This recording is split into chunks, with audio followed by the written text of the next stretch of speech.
Meanwhile, Diego gets the troops right to the line, and on the first down throw, goes down the middle, and it's a touchdown for Rylan Rodolunas.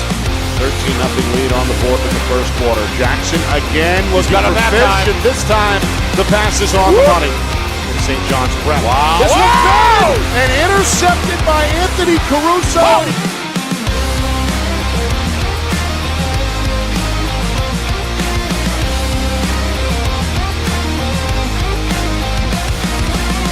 And here he goes. The quarterback is on the loose. Four-man rush. Throws across the body. Looking for Peters. He's got him on the run. And look out. Inside the 10, the 5, touchdown Exeter. Blitz up the middle. This one intercepted. Picked off in the flat. It's Lynch. Snap, hold, kick, up, and good! Got a first down and then some. He's got a burst to the right side. He's inside the 20, inside the 10. It's the Bolin. Great cut. He's going to turn on the Jets. Morrison again through the hole. Look out. On his first carry tonight, the junior Brooks Waters is gone.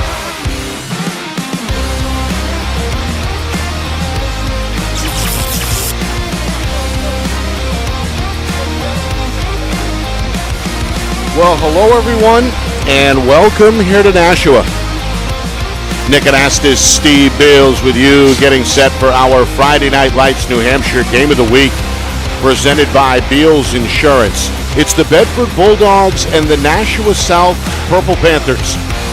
Two teams on the short list of Division I contenders meeting here in week number 2. The winner looking to stay unbeaten in the early campaign. Well, this one, Steve, circled on the calendar as soon as the schedule came out. Seniors on both teams, a lot of experience, a lot of high-caliber, high-quality student athletes ready to shine here under the lights in the Gate City. Yeah, it was great to have on Gridiron last night, our show on Thursday nights. It was just great to have Zach Matthews on. We weren't able to speak with Coach Porter. Very much look forward. It'd be great to speak to him after the game sometime in the ensuing weeks as the team progresses here. But these are after going down, as we talked about last night, going down to Malden Catholic and coming out of a win with that is just one more real big column in the support and the foundation of New Hampshire high school football. And that's just what South did. And that is a really good achievement. So they've got to be ready today. Bedford, arguably the best quarterback and the best running back in the state. You certainly couldn't argue with it. We'll find out by the end of the year. There's obviously a whole season ahead of us. But so far, at least preseason up to the first week, these guys are lethal. So it's going to be interesting to see this matchup, and it's just going to be a war, I believe, in the trenches. And I believe at the end of the day, with all of the other obvious things, the internal battle between the defense and offensive lines on each prospective program will have a huge factor, if not the factor, in winning this ball game as we look back after the game. Well, let's assess the two programs. Bedford, Division I contender really since they arrived on the scene. The high school itself, less than 2 decades old, but they've ruled D1 for the better part of the last 3 years. Back-to-back championships in 2022 and 23. They went unbeaten in the regular season last year before bowing out against Pinkerton in a home loss in the semifinals. Meanwhile, Nashua South, they say goodbye to Scott Knight, longtime head coach, 22 years on the job. What a career. Turned things over to what may have been a hand-picked successor. That's Josh Porter in year number 1. You mentioned we were hoping to speak with him last night on our weekly preview show, FNL Gridiron, but had to reschedule. But he got them flying last week, as you mentioned.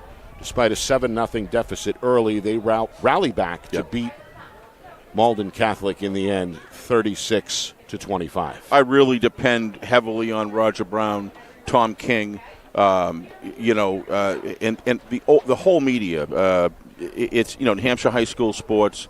Yeah, really look at these guys. Mike Laughlin on their thing. You kind of need to listen to those guys. They're inside on different regions of the football. We need 2 or 3 weeks to really get that stratification that we look for. But Tom was I thought, really brought to light some of the matchups that we're going to be looking at here. Can Cody Jackson, tremendous quarterback, can he run? Are they going to be able to stop, Brody Helton? And if they, how much are they going to have to do to stop him, which opens up the other thing. We talked to Coach Zach Matthews about that last night. And, this is just the type of thing, like you said in the beginning, Nick, where you see this come on in July, and it's already marked in, ready to go. What's happened since then is just elevated this game as far as the type of play. Last week, Bedford at Merrimack, and, of course, we talked about the Malden Catholic game with South. Good coaching staffs here. Zach Matthews, just so impressive. Coach Porter talking about that, Nick, with Coach Knight. It certainly appears at this juncture it couldn't have been done any better. We'll see. We got a long season to go, but just really did a great transition. The kids are obviously buying in. Nashua South taking the field here on a cool night in early September. Temperatures right now at 70 degrees. We're supposed to drop down shortly after sunset into the 60s. This crowd already starting to fill out as well. Bedford, short ride, about 15-20 minutes down Route 3. They are here as well. Steve, quickly, keys both ways. What do we watch for tonight between Bedford and Nashua South? Well, obviously, can they stop Brody Helton's running game? This guy, we saw him in the Jamboree. We saw him in Merrimack. He is a special football player. Can they stop him? If they can, how well do those DBs and how well does the quarterback spy do it covering Bennett Matthews at the same time? That, to me, is the big one for South. Bedford, ball security, and whoever wins the special teams game that can force a fumble, something of that nature is going to come into this game. But I cannot be remiss in saying the team that avoids flags that can, so they can keep their drives going. If you pull off penalties that are on 3rd down and 2, and all of a sudden you get a holding penalty, those things in games like this just get amplified. So good quality play as far as penalties are concerned, ball security, and can you stop Brody Helton? Moment of silence here at Stello Stadium for Bill McCarthy, who passed away, longtime official, recently. When we come back, it's kickoff here in our Friday Night Lights New Hampshire Game of the Week, presented by Beals Insurance. Our broadcast today, as it always is brought to you by Beals Insurance Agency, with locations now in both Bedford and Londonderry. Whether you need home, auto, or business insurance, Beals Insurance will get you both the price and quality coverage that's right for you. Just call 603-471-9999 or visit BealsInsurance.com to request a free quote and start saving money today. Again, that's BealsInsurance.com. Maybe it's leaning too close to your home. Maybe it's not healthy. Or maybe you just don't like it there. No matter what the reason is, if you need tree work or pruning, call Accurate Tree Service. They have the right equipment and expertise to properly diagnose, treat, or remove trees, no matter how difficult the terrain. Perhaps simple, careful pruning by our certified arborist is all you need to manage your trees and shrubs. When it comes to your tree care, contact the full-service tree care experts today, Accurate Tree Service, because you only get one chance to take a tree down right. Are you a quarterback who is ready to take your game to the next level? Well, then it's time to join TKQB Academy. Founded by former UNH standout Trevor Knight, TKQB Academy has worked with student athletes from around New England, helping young quarterbacks to reach their full potential. TKQB Academy offers one-on-one and group sessions that will help you instantly improve your accuracy, timing, mechanics, and footwork. So be the best QB you can be at TKQB Academy. Call 603-732-7194 or reach out on Instagram at TKQBA.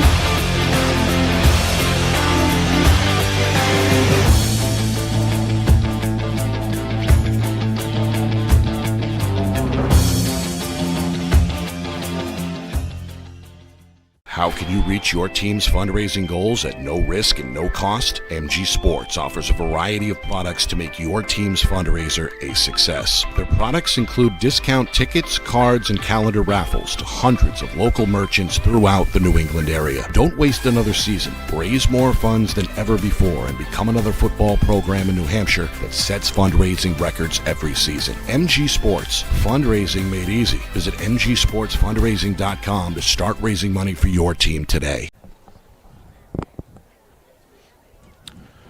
Back here in Nashua, Nick Anastas, Steve Beals. It's our Friday Night Lights New Hampshire Game of the Week, presented by Beals Insurance, Bedford and Nashua South here at Stellos Stadium. We pause now for the national anthem.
Well, there it is, the national anthem performed by the Nashua South High School Band.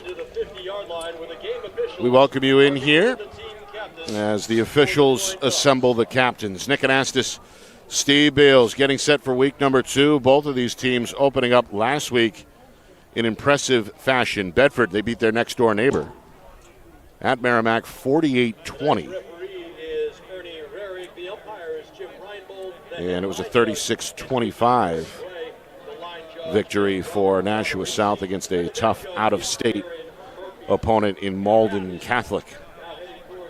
Right now, 70 degrees on the nose, a little bit of a breeze, and thankfully for us here in the stands, a setting sun. That was a factor a few moments ago for us here in the top level of the bleachers, but it has dipped below the tree line, and very pleasant backdrop here in the Gate City.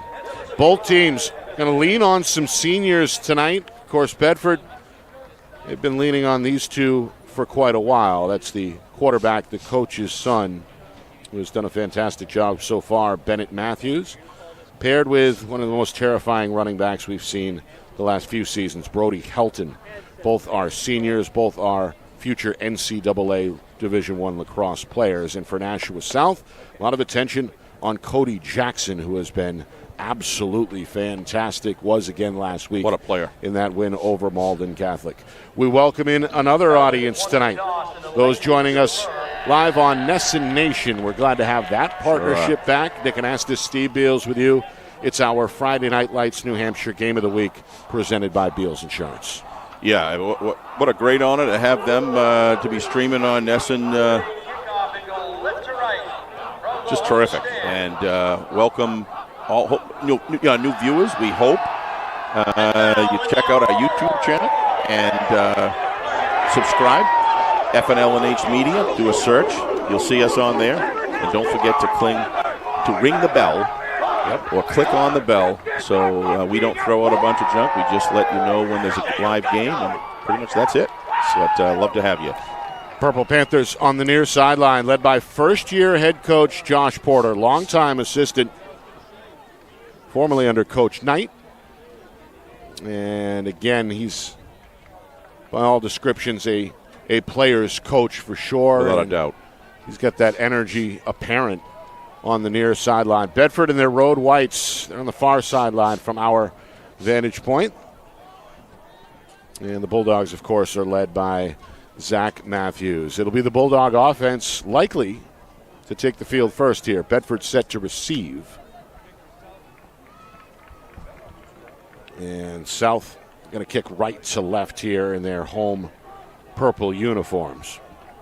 Purple and white.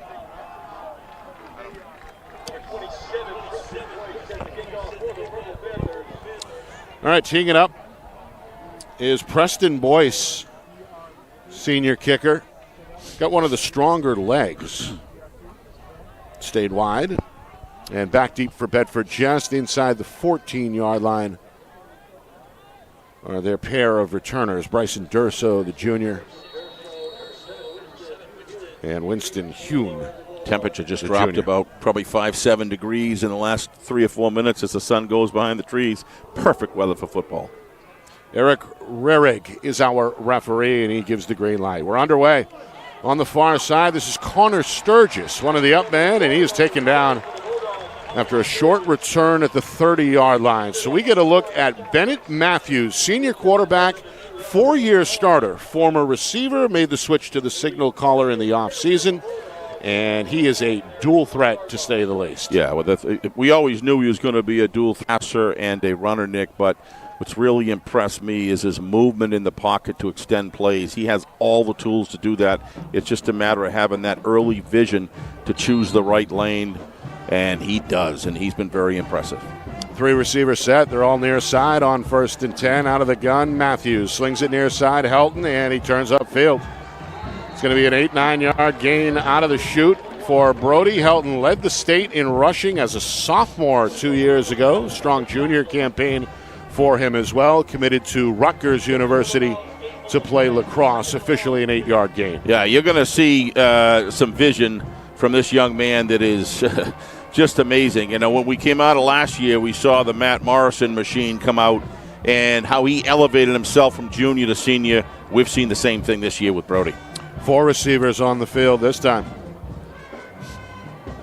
Back to Helton on a stretch run, breaks 1 tackle in the backfield, reverses direction, slashes at the 40, and he's got the first down to the 43. A good second effort there for Brody Helton. He's a hard guy to bring down, Nick. You look at that, he kind of moves in the other direction. If you're going to tackle this guy high, it's going to be very difficult to bring him down. That's just what happened. You've got to get your arms around, you know, the lower part of the body and to be able to, in order to trip this guy up, because he just turned around, made himself a first down. He's already productive in the many ways in which he can be already tonight. 2 receivers each side. We get a 1st and 10 for Bedford at their own 43-yard line. A 4-3 look for Nashua South. Matthews thinking about going to the air, going to escape the pocket, sheds a man, and heads back to the line of scrimmage. Out of bounds after a 1-yard carry. Yeah, two good stiff arms there, Nick. To again, they're tackling high. You're not gonna bring these guys down in the upper torso, or if you are, you've got to be a special defender in order to do that. You got to come in, you got to scissor them low, grab onto whatever you can get, slow them down, and then allow your teammates to catch up on the swarm. So. Only got a yard, but they've had opportunities to get Brody as well as Bennett behind the line. Just haven't been able to bring him down. Good coverage out of the secondary on that one for Nashua South. Player to watch tonight, maybe Josh Tripp, multi-athlete. He's the free safety. The senior looking on 2nd down and 9.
to stop him. Football measured at the 33-yard line, so that sets up a 2nd down and 5. Yeah, if you're going to win the blocking line of scrimmage, and you're going to extend it 3 or 4 in the field and still maintain that fit on those defenders, this is going to be a long night for the Panthers, Nick, if that keeps going on, because Brody has got the ability, the strength, and ability to break. Give South credit for being able to bring him down at that point, but there was already 5 or 6 yards gained before he got touched. Got a timeout on the field here as Bedford saw something they didn't like. Coach Matthews going to address his squad here. Just 3.5 minutes into the contest.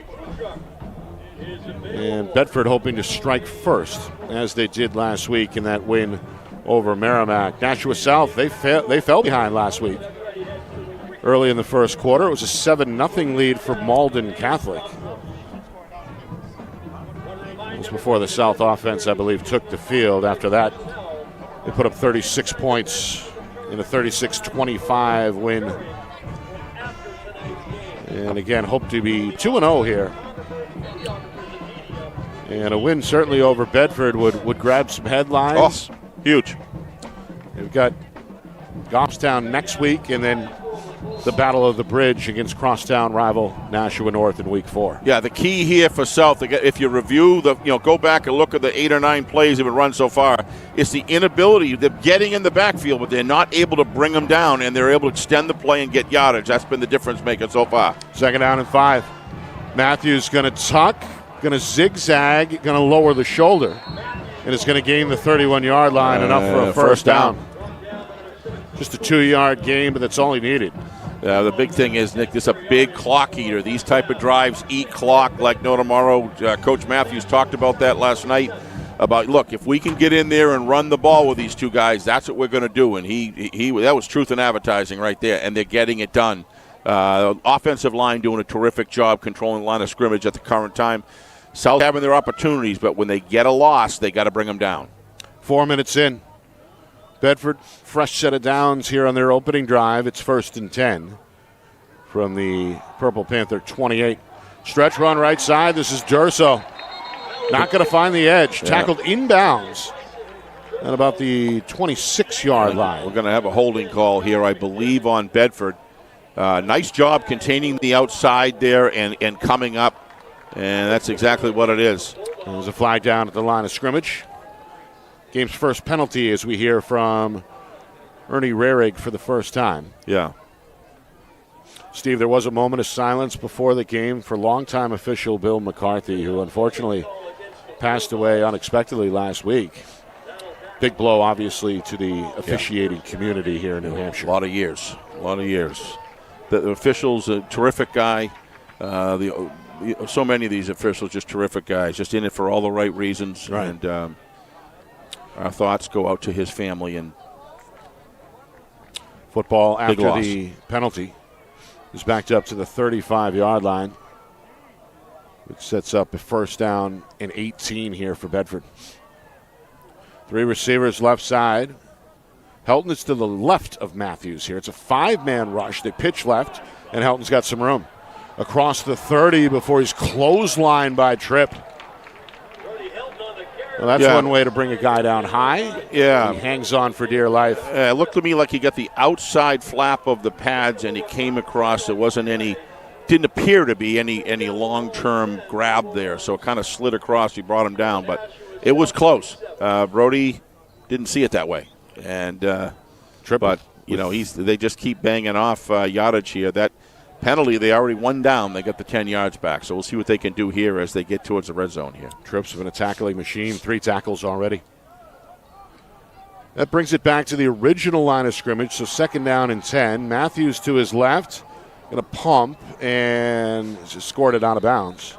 Somewhere in the neighborhood of the 20-yard line.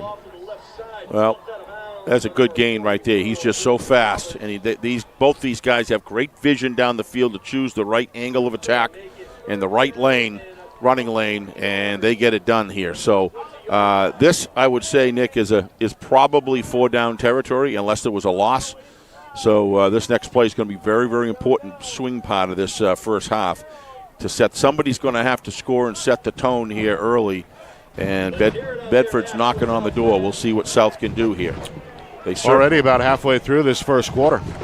Bedford hoping to continue the opening drive here. The first down marker is at the 17-yard line. 3rd and 3 for Matthews. Fakes the handoff, goes up the middle, and is spun down somewhere inside the 15-yard line. That is enough for a first down. Yeah.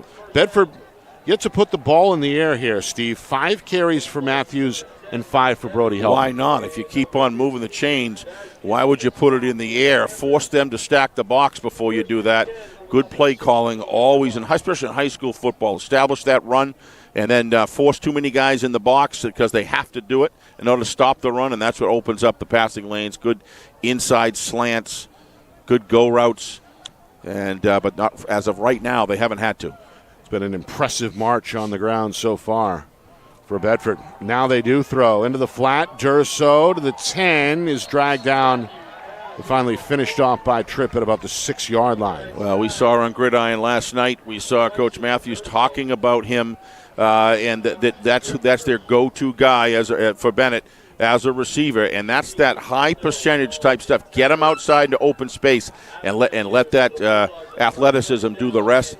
One thing I've noticed about Bedford is they're very, very conscious of ball security, Nick, and they're doing a great job of 2 arms on the ball. They're not looking to get flamboyant here. They're looking to burn the clock, and tough running game so far. This is a good-looking drive. It was a 10-yard play. That sets up a 1st and goal from just outside the 5-yard line.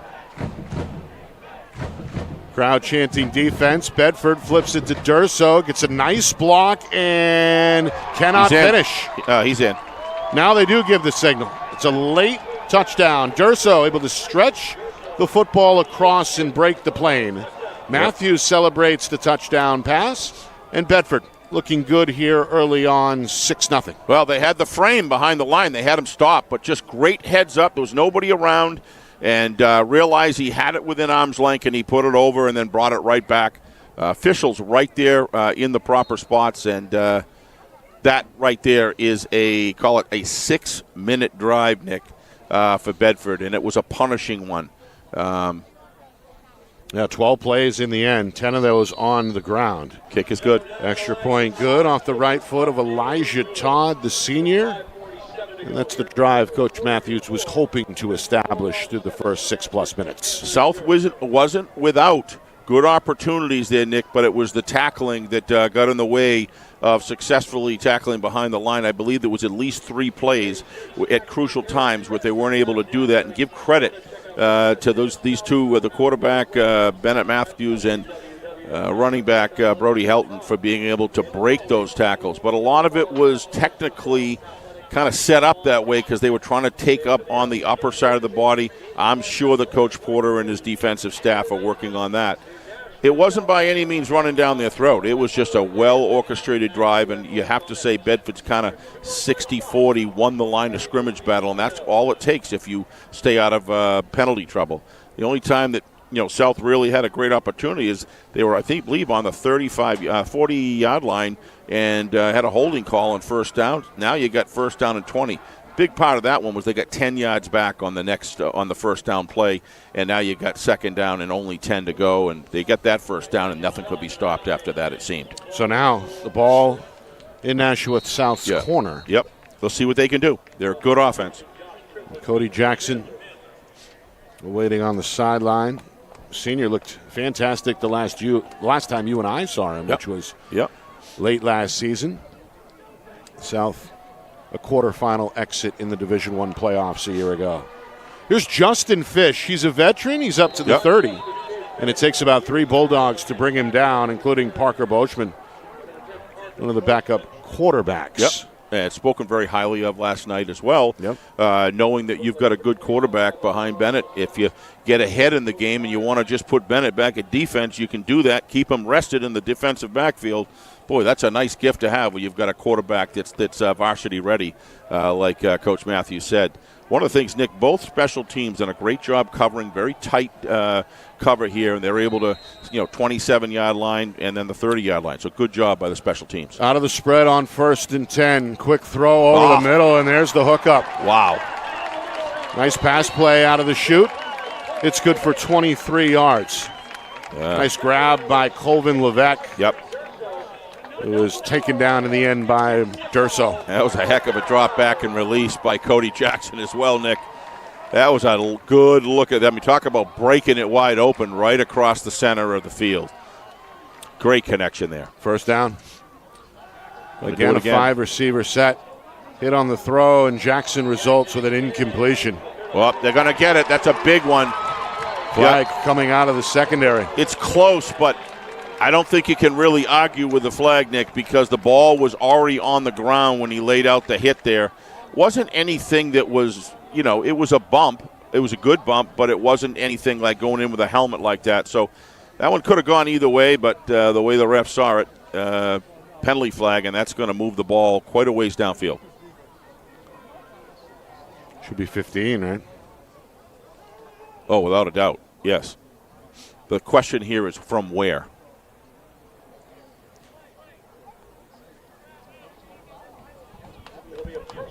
Okay, it's a personal foul.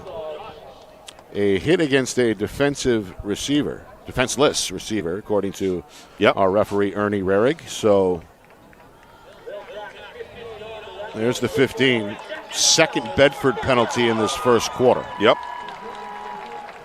And the football now placed at the Bulldog 31-yard line. So South, a big pass play and then a big penalty. Yep. Looking pretty good here in enemy territory. First down and 10. 4 receivers this time. Levesque going to get the handoff. This is Sam Levine, left side, and a good mixed direction. Not Levine in the end, but Cody Jackson, a well-designed and well-executed quarterback keeper there. Yeah, I mean, the design is out there. That's a pretty common play, but it's all about, as you said, Nick, the second line there, execution. And Cody just does a terrific job hiding that football, had everybody fooled. Including the announcer. Yep. Oh, nice turn. Right side, this is Levesque, and another flag flies. He's down inside the 10 if the play stands, but again, a penalty marker thrown, this time from the sidelines. Yeah, he was looking out to the right sideline. I believe that's Chuck Roberts out there, if I'm not mistaken, correct? Is that Chuck? Maybe not. But anyway, regardless, he saw that out in the flare there. You got to believe it's offensive holding, I would think. It was before the tackle. He had his flag pulled out before the tackle, so I don't think it's anything to do with the receiver or the defender, the defender at the point of attack. So they're talking it out here. And it looks to me like they're having a honest conversation here about what was seen. But it was the head official that made the call. Still sorting things out inside the 10-yard line. And it's another late hit against Bedford. Nick, did they say a personal foul against Bedford, another late hit. Well, we talked about penalties, right? That was one of my keys to the game, Nick. So they're going to put the football at the 2-yard line. But give Nashua credit. They're moving the football, and they're doing it fast. First and goal from the 4, so it's a 4-yard penalty at the end of the play. Just a personal foul, that's all you saw. I couldn't tell. Third Bedford penalty. Coach Matthews' squad 3 for 29 here in this first quarter, first 7 minutes. So we're still 5-10 to go here. I don't think that is Chuck Roberts. I think it's another official. All right, Matthews got him spread out, or Jackson rather. Handoff up the middle, and not enough run room that time.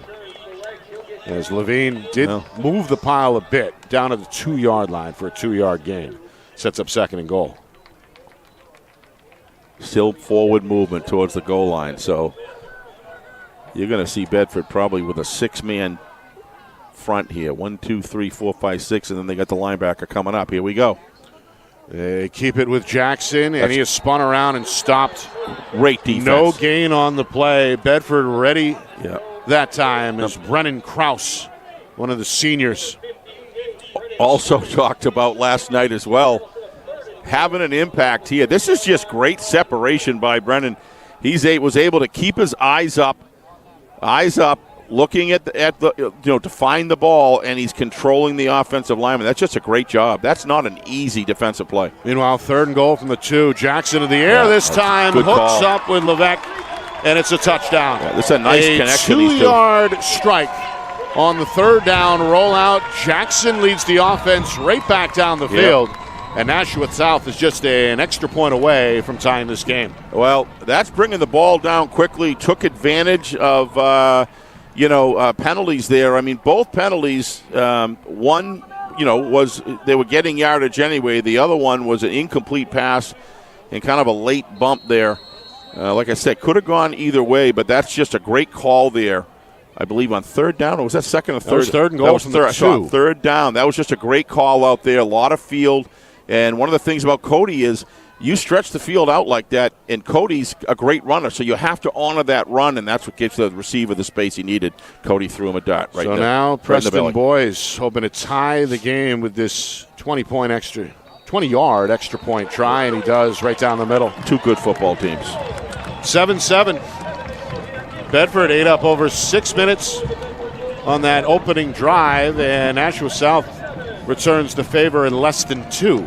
Yeah. Aided by a few Bedford penalties there, but again, the combination was right down inside the goal line. Yeah, down near the goal line for the 2-yard score. Good point, Nick, about the penalties, but that isn't why they got a touchdown. They got a touchdown because they were moving the football, and the penalties just kind of cut down the time it took to get there. So both teams look at that connection between Levesque and Cody Jackson to start off on first. That was a heck of a pass. That just shows you what these guys can do. That's a pretty explosive offense that they've got there. And Bedford, in its own way, is very explosive as well because that running game just hammers defenses. One of the things you got to keep in mind here is the defense of South has only been off the field for 2 minutes. Right. And that can be a factor in a game where Bedford's defense is resting the whole time. But opening drive didn't seem to bother South. They were able to work the ball down with great precision and speed. So that certainly fired up this home crowd as well. Yeah. We're live here at Stello Stadium. We've got a very large student section and the band as well. Meanwhile, this football is allowed to roll dangerously close to out of bounds, but it does skirt just inside that far pylon and is ruled a touchback. Yep. So Bedford going to bring the offense back onto the field. Bennett Matthews looked good during that opening drive. Had 5 carries for about 23 yards, and then the last 2 plays were pass plays down inside the red zone, a 10-yard hookup, and then the 6-yard touchdown strike to Bryson Durso. Yep. Bedford, of course, opened the game with 10 straight run calls. Well, this is going to be very interesting. What sort of adjustments that South has made here? This is a well-run, well-oiled defenses on both sides of the ball. Let's see what they got in store here to try to stop Brody and Helton and Bennett and this great offensive line that came out strong. Out of the pistol, Matthews keeps it himself, and then after a mini slip there, take that back foot. Betrayed him for a second, and he turns what could have been a loss into a 2-yard gain. So 2nd down and 8. Meanwhile, Bruno Goncalves has been busy in the middle of that Nashua South defense, already 3 tackles unofficially. Inside of 4 minutes, first quarter. 7-7 in our Friday Night Lights New Hampshire Game of the Week, presented by Beals Insurance. 3 receivers set, 2 to the right, a wing back to the left. Helton to the right of Matthews, and it looks like a 4-man front with potential pressure off that top edge. Instead, just a standard 4-man rush on the rollout, quick throw, catch, and completion. And a first down for Bedford. First grab for Dylan Belair, the nice grab. Junior. Belair able to find the hole in coverage and exploit it for a first down. Yeah, the thing there is Bennett Matthews. Look at him extend the play, Nick. He's looking downfield, but the blocking up front is giving him the sort of window that he needs to read receivers down the field. I don't believe for a second that was his first primary receiver. I think it was his second, possibly his third. So that's the kind of time that he needs that's just a great job by Bennett Matthews. Third completion for Matthews. First catch for Belair. 1st and 10. Helton spun down after a 2-yard gain. Wow. Good tackle there by John McDevitt, one of the veteran senior leaders for Nashua South. John McDevitt got the memo. Tackle him low. You cannot tackle him high, and obviously these players are buying into the defensive coaching that's going on over at South, because you're just not going to bring Brody Helton down. He's just too tremendous a running back to do that. It's trying to, at the high school level, it's trying to bring down Earl Campbell from the waist up. It just ain't going to happen. So good job there by number 10, McDevitt. Helton busy in this first quarter. 6 carries, 31 yards. 2 minutes to go. And a 2nd down and 8. Matthews going to scan the defense, take the gun snap, and call his own number. Bounces off one tackler, and he breaks it outside for what looks like a 1st down. This is ran out of the boundary at the 44-yard line after a gain of 10. This is the story. You put so much work into stopping him. Once again, bumped into the line of scrimmage. Nobody was able to grab those legs and bring him down. And what does Bennett do? Look at him right here. He's just got that tremendous arc speed. He can do it all athletically. And look at him stretch it out. He bumps right into the middle of the line, and that's what happens. This has been an ongoing issue, Nick, on 3rd down, with Bedford being able to get the job done time after time after time. 1st and 10. 3 receivers, strong side left as Coach Matthews in communication with his son from the sideline. Play fake. He's going to air it out. The senior going deep down the seam, too deep. Yeah, good coverage there by... Intended for Belair, but 2 men in the area, including Levesque and Tripp. Rafael Perron. Right on it. In coverage as well, so well defended there. We talked with Tom King last night on FNL Gridiron, and well, he said the Nashua South secondary, in his mind anyway, one of the best in the business. I'm seeing it. You better have a running game against the South if you're going to have a chance. Bedford does. Because they are locking down on those receivers. I've been watching the patterns. I've been watching the cornerbacks. 1 minute they're screwing down. The next minute they're coming. There's a lot of movement there. They're a very, very good unit, and they work as a unit. Everybody knows their job. 2nd and 10. From the South 44, Helton left side's got some room, stiff arm, and up to midfield, and then some. Still on his feet, looking for the 1st down marker. And he may have churned out another fresh set of downs for Bedford. It'll depend on the spot. Meanwhile, one of the Bulldog linemen a little slow to get up at midfield. And it is a Bedford 1st down, so a 10-yard carry for Brody Helton. And this Bulldog rush game continuing to produce in this first quarter. Both teams looking for their 2nd victory here in week number 2. Bedford a 48-20 winner over Merrimack in the season opener, while Nashua South with an out-of-state win over Malden Catholic 36-25. Meanwhile, 2nd down and 10. Big play here. Football at the South 46. Matthews up the middle, lowers the shoulder, and is eventually brought down by one of the defensive tackles, Kevin Hamill. Hamill's first tackle. I would call that blocking to the whistle and then some. On number 44 from the Panthers, Bruno looks like Goncalves. So I hope I got that right. And Bruno kind of put his arm up. Hey, what's that? But he's been everywhere in this first quarter. Goncalves, good player. By my count anyway, now with 4 tackles. Free safety Jordan Tripp right there with 4 of his own as well. A lot of snaps for this Purple Panther defense in this opening quarter. Final 10 seconds. Matthews going to tuck and run, and on second effort, going to slide across the 40-yard line. More like he dove across. They're going to let it run out. No more plays. Raymond Karuru with the tackle, and that will bring us to the end of the first quarter. 7-7 here in Nashua. Bedford on the march when we come back. Second quarter next. You are watching our Friday Night Lights New Hampshire Game of the Week, presented by Beals Insurance.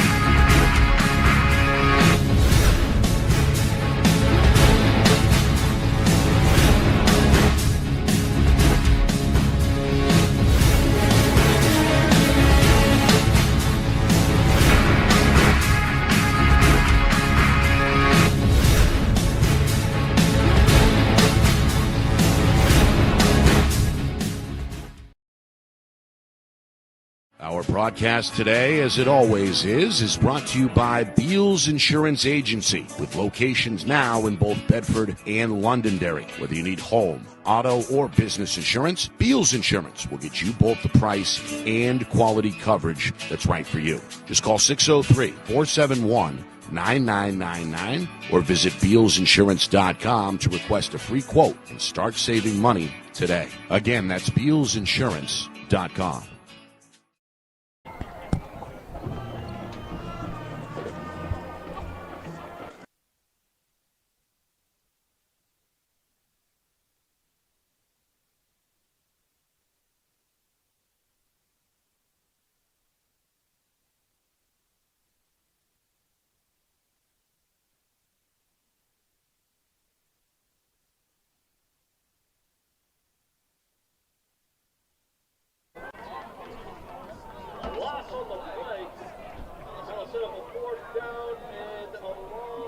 He just did a terrific job, and the thing about it is they're starting to, realize you got to tackle. You're just not going to bring them down above the waist. Meanwhile, timeout Nashua South. Bedford prepared at least. Well, they appeared prepared to go for it on 4th down and 8th, but we got a timeout here as first-year head coach Josh Porter did not want to take any chances whatsoever defensively. No. Calls for a timeout. Our broadcast tonight is brought to you by Beals Insurance, locations in both Bedford and Londonderry, now Epping as well. Whether you need home, auto, or business insurance, Beals Insurance will get you the price and quality coverage that's right for you. Visit BealsInsurance.com. Also by Jewett Construction, one of our new sponsors. Glad to have them aboard. Tomorrow's All-Stars, they start with today's training, and so do tomorrow's builders. Jewett Construction proudly supports the trades with their scholarship program. High school seniors looking to pursue a career in the trades get a $3,000 reward or award toward their next step. So learn more about that at JewettConstruction.com. We'll get to the rest of the sponsors in just a moment here. Let's get the 4th and 8 to you. So Bedford will punt in the end. And this one is a pretty good boot off the right foot of Elijah Todd. Ball on the ground. Whoa! Bedford picks it up, and they're going to rule it down at the 12-yard line. It should be Bulldog football, however, as that one was bobbled by the return team. It was picked up by Bedford's Harshal Pavati, who brought it the rest of the distance to the house, but the officials were on that. Bedford not allowed to advance the football, but will take over here in Purple Panther territory in the red zone at the 12-yard line. So that fires up the visitor sideline. So we get a look at the replay. Cam Santos, one of the gunners in there for Bedford. And a big play by the Bulldogs special team. It is, Nick. Meanwhile, Matthews around the corner and into the end zone for a touchdown. Untouched on the 12-yard keeper. Matthews, a touchdown pass and now a touchdown run to his credit. And Bedford, a one-play, 12-yard drive that produces 6. That was a nice run. I mean, the vision that both of these gentlemen have, Brody Helton and Bennett Matthews, as good as it gets.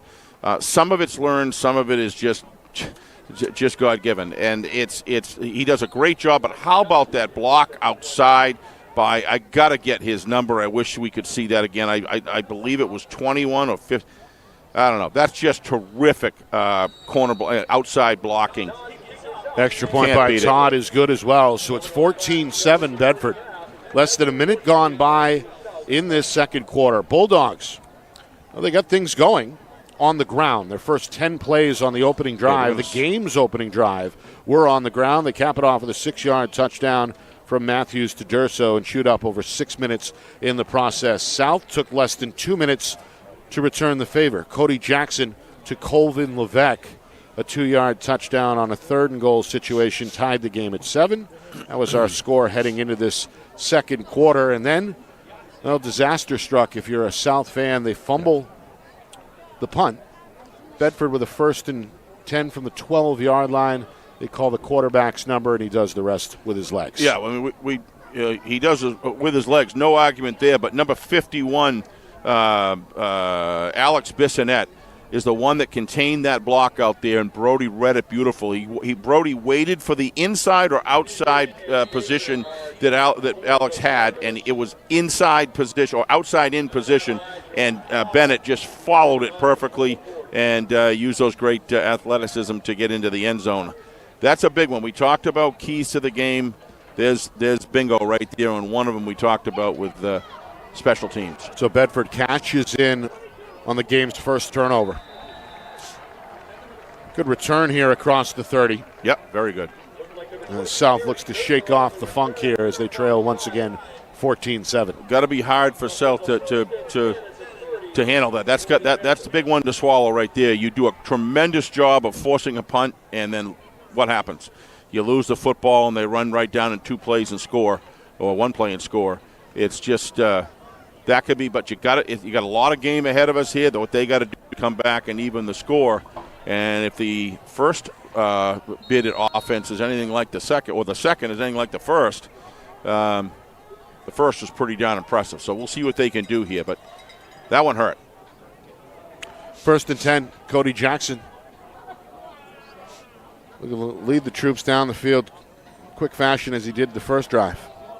First pass play, they go to Fish, and he makes a good grab. You're going to give him about 4, I think. Oh, he's coming in now, maybe 3.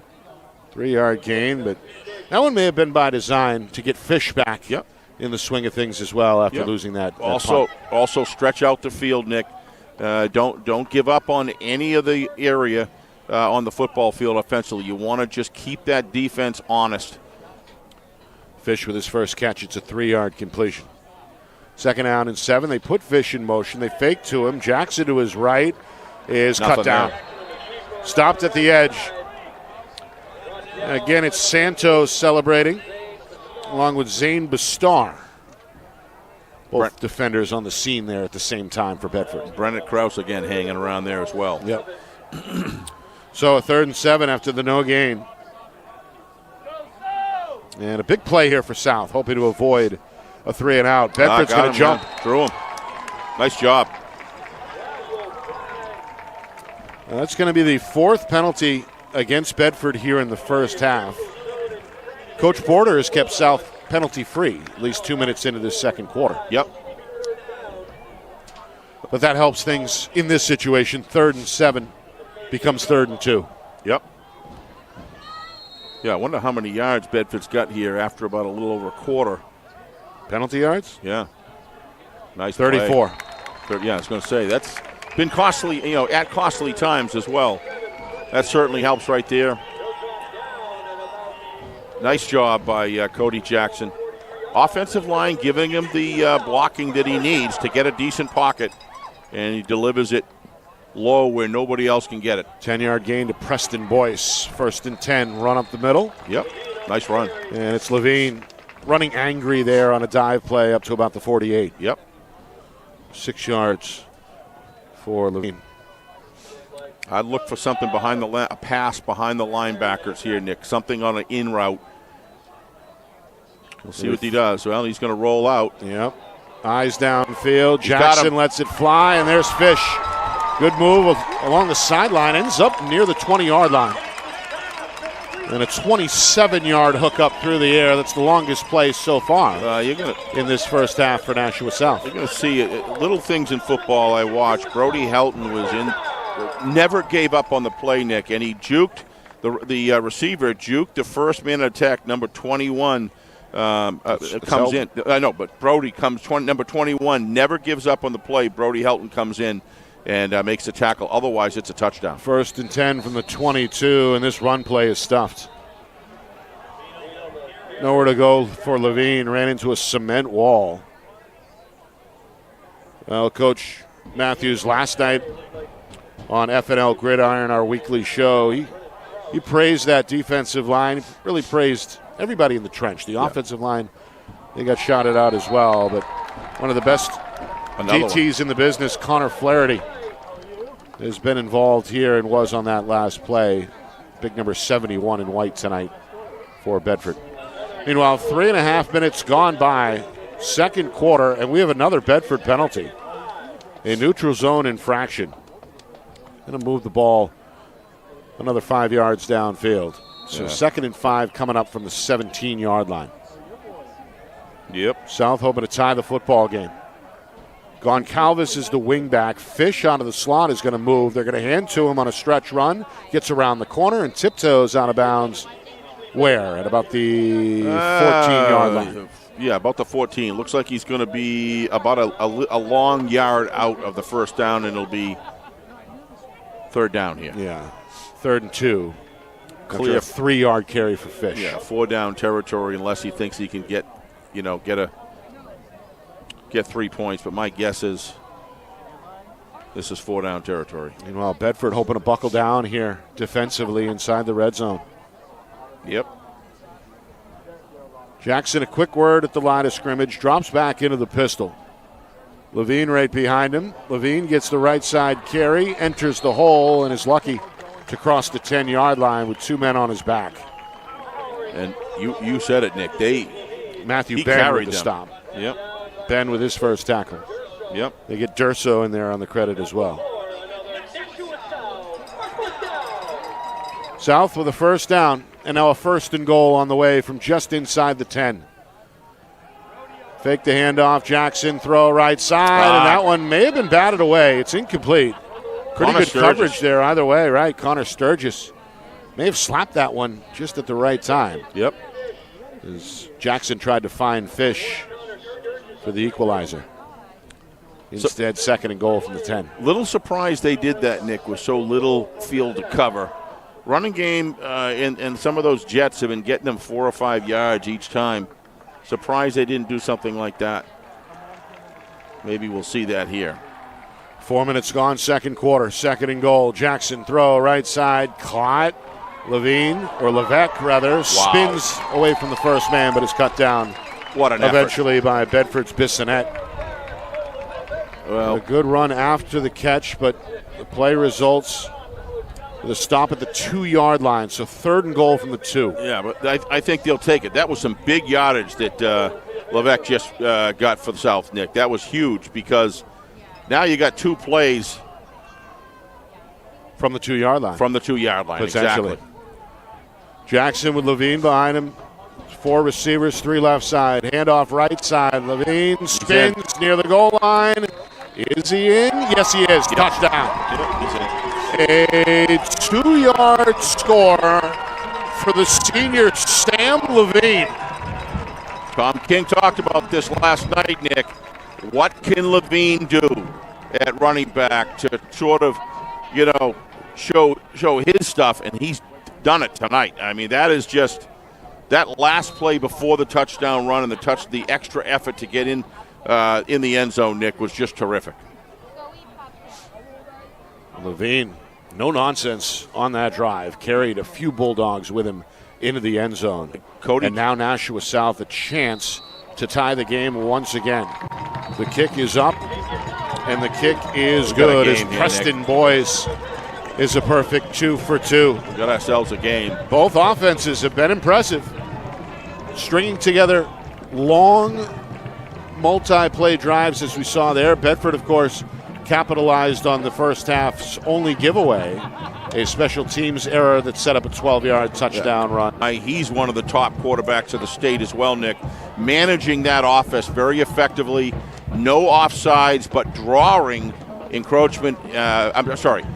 No false starts, but drawing encroachment and offsides from Bedford. I think it was at least twice on that drive, right? Yeah, yes. And those at crucial times able to get that yardage and keep the defense off kilter a little bit. So that's the quarterback and the discipline of the offensive line on those cadence calls, and just a terrific job taking advantage of that. Managed his passes, done a good job taking what the sideline is giving him and getting the most out of it. But Levesque, what a terrific job on those last 2 plays to get his team tied up here. Well, it was Levesque who set up the football at the 2-yard line. It was Levine who plunged it home.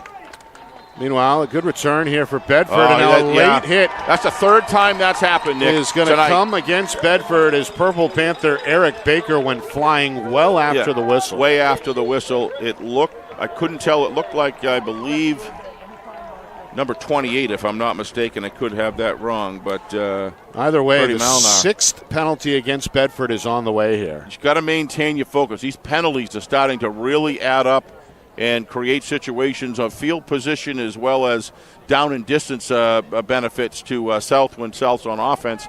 There's just no need. That's the third time that we saw blocking well after or hitting long after the whistle, and the refs, I think, have finally dialed into it, and now they make the call. But that one, was just that's just not helping your football team right there. But, that's all part of learning, and he'll go to the sidelines and come back ready to go. It's been an issue for Bedford. 2 personal fouls, 3 defensive procedure calls, and 1 holding penalty. Add it all up, it's 6 personal fouls. 6 for 54 in the end. And we have not seen a flag against South yet. No. As we near the midway point, second quarter. We're tied at 14. Bedford backed up to their own 15-yard line to begin the drive. First and 10, they throw it in the flat, and there it is. First down and then some. Big run after the catch. He's something. It's Bryson Durso.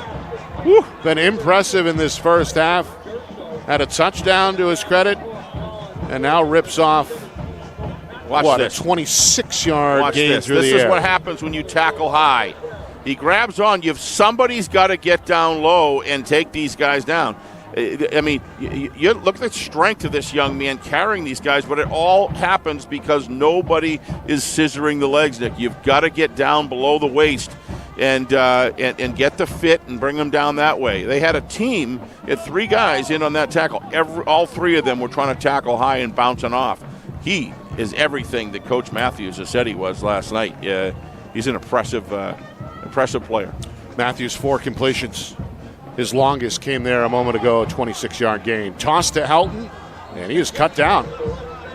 Submarine by Jordan Tripp at about the 46-yard line. Tripp with a handful of tackles for Nashua South in this first half. Plenty of time on the clock. I don't think Coach Matthews would have. I mean, obviously you take a touchdown when you can get it, but I don't think Coach Matthews has any problem burning more and more clock off as they go into the first half. Been a really good half. A lot of penalties for Bedford. Big special teams mistake on the punt return, but overall these guys are physically bringing it, and that's why we got a good 14-14 game going here. But Bedford knocking.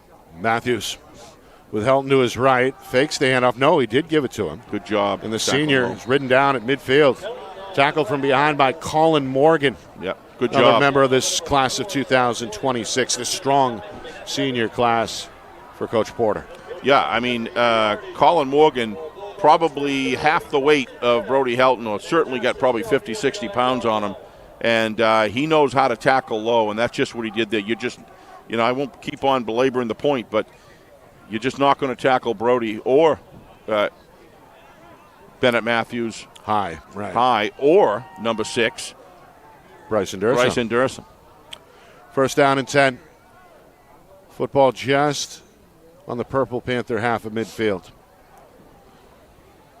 This time it is a play fake throw. Durso is blown out. What a play. That one diagnosed perfectly out of the secondary by the defender Colvin Levesque. Wow, he's playing himself a game. And kind of a generous spot. Only a 2-yard loss there with the forward progress. Let's take a look at this, Nick. I don't get that spot. So he throws it out. Not that, maybe half a yard. But, I mean, either way, second. Not what I thought. Right. He was just hit so far back, Nick, that it looked like he was further back than he really was. Good spot overall. So from the Nashua South 49, the football travels to the Bedford 49. Mm-hmm. Second down and 12. Inside of 5 minutes here, remaining until halftime. 14 apiece. Bedford looking for the lead back.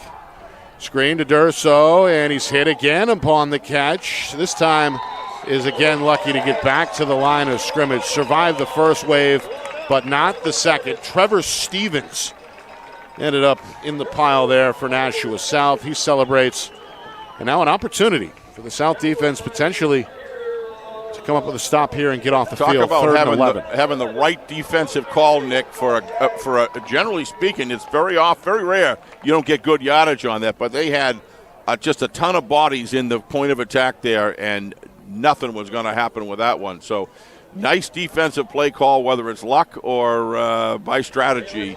It was the right call. Good job and good execution. Third down and 11. The crowd here in Nashua getting loud. Starting to stomp on the bleachers. Bulldogs trying to get to the 39 for a first down. They throw left side. This one is dropped. Incomplete, intended for Belair, and now a fourth down and 11 on the way for Bedford. Coach Matthews not too happy with with something out there. I don't know what it was, but South Panthers, Nick, they are feeling good right now. They feel the momentum. They feel, defense can just spur it and just change the game. Now you've got 3:28 to this offense. They potentially could go into halftime a touchdown ahead if they can put together a good drive here. But you got to feel the punt. 3:28 on the clock here. South set to get the football back. And this punt going to take a bounce at the 20. South, they're instructed to stay away. Yep. And Bedford will down the ball. Santos hovering over the pigskin at about the 10-yard line. Yeah. So that one is going to set up a 1st and 10 deep in their own backyard. South still not out of the danger zone either with their own end zone just a few yards behind them. Yeah, it appeared as though, I believe that was Colin Levesque, number 5 there, that just instead of stepping up, just kind of stepped back away from it. Probably a call from the sideline from the coaching staff that, look, unless you can just stand right under it and it comes to you, don't go get it, let it go. Thought he could have stepped up there and got a good running start, but I think Coach wants the football because he trusts his offense, Coach Porter. And there's a good reason to with these drives they've been putting together. So see how aggressive they are here. 1st and 10 from their own 10-yard line. 2 timeouts in the back pocket of Coach Porter with 3:16 remaining on the clock. Yep, Cody Jackson doing a terrific job so far in the game, managing this Panther offense. 4-man rush for Bedford on the rollout. Jackson looking for the sideline, incomplete, trying to find Fish. Again, he was covered well by Connor Sturgis. Good defense. 2nd down and 10 coming up. Good defensive play by Connor. Very little separation here. You're going to see it right here. Throws it out. Good job closing the gap. Little high. Ball sailed just a little bit off of Cody's hand. 2nd and 10. Jackson under pressure and brought down and sacked. They're going to spawn it at about the 2-yard line. Bedford bringing some pressure there. Sure did. Brody Helton coming from the 2nd level, I believe. Yeah, they're that punter is going to be right. His feet are going to be right at the back of the end zone. So, if nothing else here on 3rd down, you like to get, if you're South, want to get a little bit more space. So this play is relevant here. 15 yards. That's a long way in the hole here. Bedford's going to bring an extra man. Cody's in coverage here, just a 3-man rush. Here's Tripp. First catch on offense. He's been a demon on defense. He's driven down by Bissonette at about the 7, maybe the 8-yard line. A little bit of breathing room for the upcoming punt. Meanwhile, they're allowed to tick here. Down to 2:15 and counting, second quarter. A little surprised. Says he's got two. He's got 2 timeouts, so which I think is correct. Both teams with 2 remaining. Yeah. So Coach Matthews elects. He's okay with it running now. He wants to bankroll those 2 for the final drive. Yep. See where they get. And South isn't going to give. They're going to take their time as well. Isn't going to punt that ball until the last second. What a field complex Stellos Field is. I have wonderful memories of my own sons playing here, and it's just a special place. One of the finer venues statewide for sure. Yeah, I mean, there's most colleges don't have a stadium like certainly this. A gem on a September night. Meanwhile, we got a timeout on the field here. Nashua South wants to get their special teams in order here. 1 minute, 41 seconds to go until halftime. Our broadcast tonight brought to you in part by Accurate Tree Service, because you only get one chance to take a tree down right.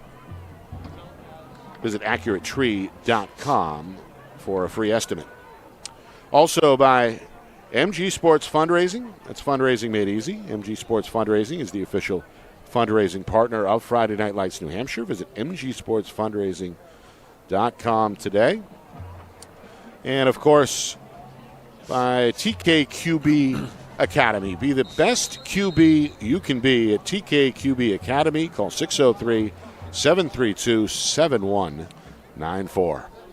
Out of the timeout, the punt is a rainbow up into the night sky. It lands at the 35 and rolls up to about the 39-yard line before Nashua South is able to down it there. Cole Patnote gets his hand on the football at the 39 officially. So Bedford still with some time here, 2 timeouts, minute 33 to go, hoping to reclaim the lead before halftime. Yeah, Trevor Knight with TQQB having huge impact across the state of New Hampshire and Northern Mass with quarterback training. And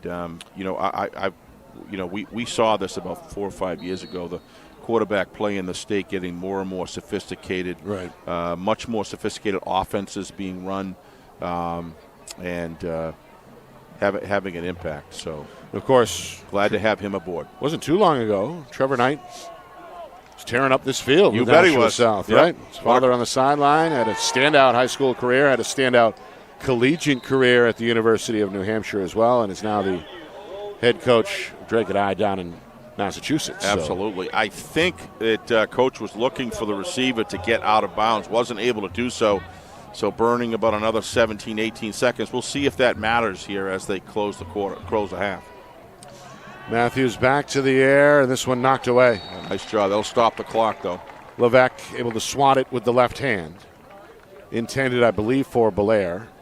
Clock does freeze with a minute to go. Now they're saying, just inside of a minute. And we've got a 3rd down and 5 on the way.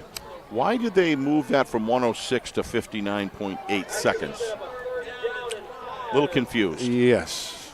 I don't understand that. It was clearly running properly, stopped at 106, and then another 7 seconds ticked off the clock. Not sure why. 3rd and 5. Again, the crowd chanting defense. 2 receivers each way. South showing a blitz here. Movement up front, and I believe the first Purple Panther penalty of the night is on the way. You've got to stay focused here, Nick. You got 3rd and 6. It looks like offense now. The defenses are catching up a little bit on both sides. It's a little more difficult to get yardage if you've noticed, since about the midway in the second quarter. And that just lets it now, what's that going to be, a yard? Instead of 3rd and 6, it's 3rd and 1. Yeah. And, boy, does that change the playbook that Zach Matthews can run, because now you got to cover for everything. You pretty much got a pretty good idea on 3rd and 6. Probably not going to extend downfield. They're going to just give him the first down. They're going to give it to him. It was 3rd and 5. And that's real costly. They eyeballed the measurement, and they give him the first down. So it's 1st and 10 now following the 5-yard penalty. It's hard to do. Matthews looking, has time, throws over the middle. Catch is made. 15-10, spin move. Urso still on his feet, breaks another tackle, and is into the end zone for a touchdown. That is Bryson Durso is going to draw a flag here after the score, but nonetheless, Bedford's going to retake the lead on what was a tremendous run after the catch by Durso. Now you think about if you don't jump off sides in that situation, Nick, you've got 3rd and 6. Now all of a sudden you've opened up plenty of downs for Coach Matthews to send into to his offense, and that just changed the dynamic. And this guy is everything and more than, as far as I'm concerned, what I've seen so far. Coach Matthews was dead on about the weapon that this young man is. They got the triple threat here in a big way between Bennett himself and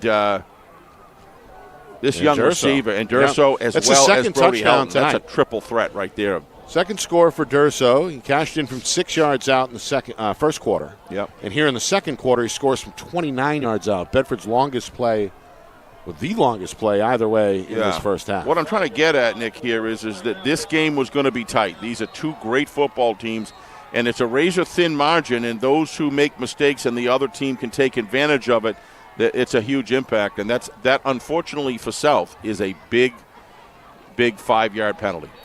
Extra point try. Up and good, as Todd is now 3 for 3. So Bedford, they enjoy the lead for the third time tonight. They led 7-0, 14-7, and now 21-14. Yeah. With just inside of 49 seconds to go until halftime. Coming up at halftime, stats, highlights, analysis, plus a look at a busy out-of-town Week 2 scoreboard statewide. That's all coming up, Steve, at halftime. Looking forward to that, Nick, as always. Temperatures dropped down. Getting chilly. A little chillier than I think was original. Of course, we're about probably 40 feet up in the air, so that's probably, and the wind comes across here up in the higher levels of these bleachers. Right. You come down here in November, you better dress warmly. Right. And we've had some barn burner games here, been way up here in the back, and that wind has come across that pond out there. Woo!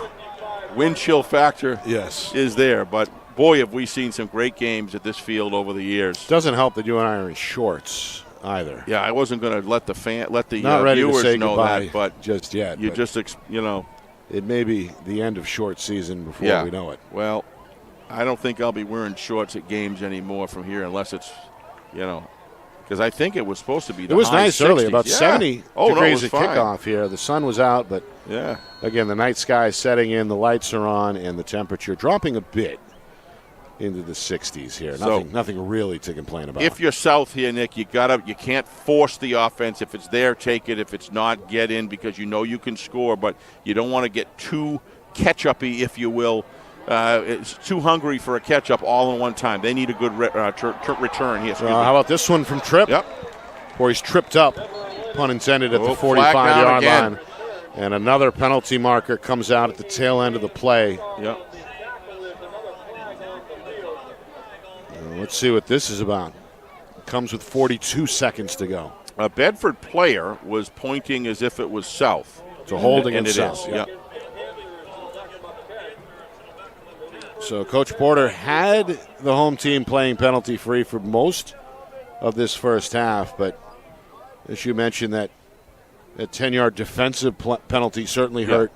No doubt. The 5-yard defensive penalty a moment ago was costly, and this one is going to back the football up 10 yards to the Nashua South 36-yard line. Well, they had the goods. They have the goods in their good receiving core as well as Cody Jackson, who can fire the ball downfield. We'll see what happens here. He's going to pump, and on 1st and 10, he's going to get sacked. Yeah, offensive line. Spun down by Alex Bissonette, who has been busy. He's been busy tonight.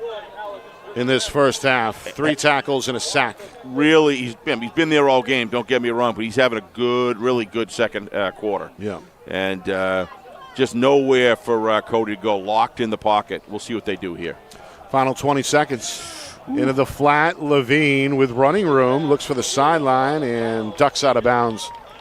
Yeah. At about the the 38. That's close to the original line of scrimmage. Yep. And time for 1, maybe 2 plays here. Yeah. 3rd and 8 coming up. Got to be really careful.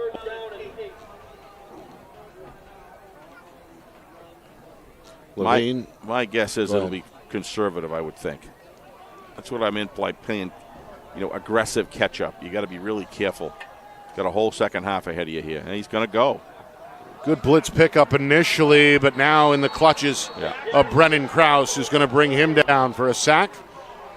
And I think that will bring us to halftime. Yep. Bedford, a 21-14 lead.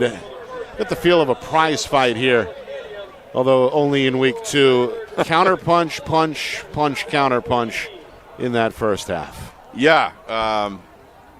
Special teams play. Complete game, half changer right there, without a doubt.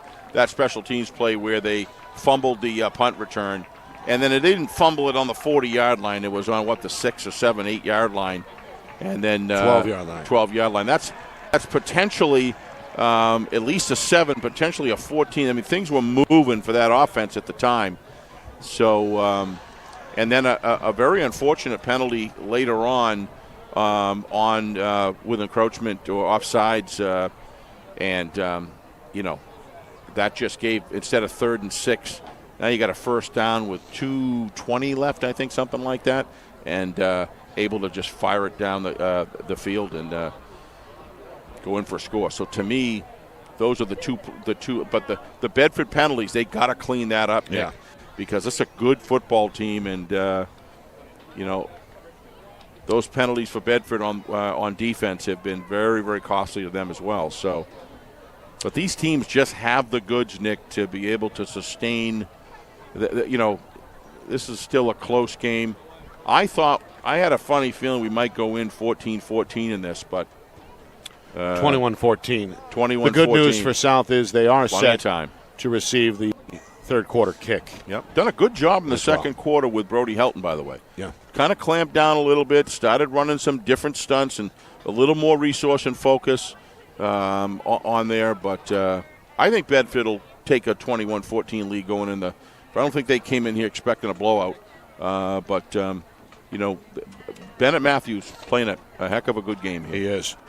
We're going to add up all the numbers from the first half and get you the stats coming up in just a few minutes. Also, sights and sounds from the Nashua South Band, one of the best in the state.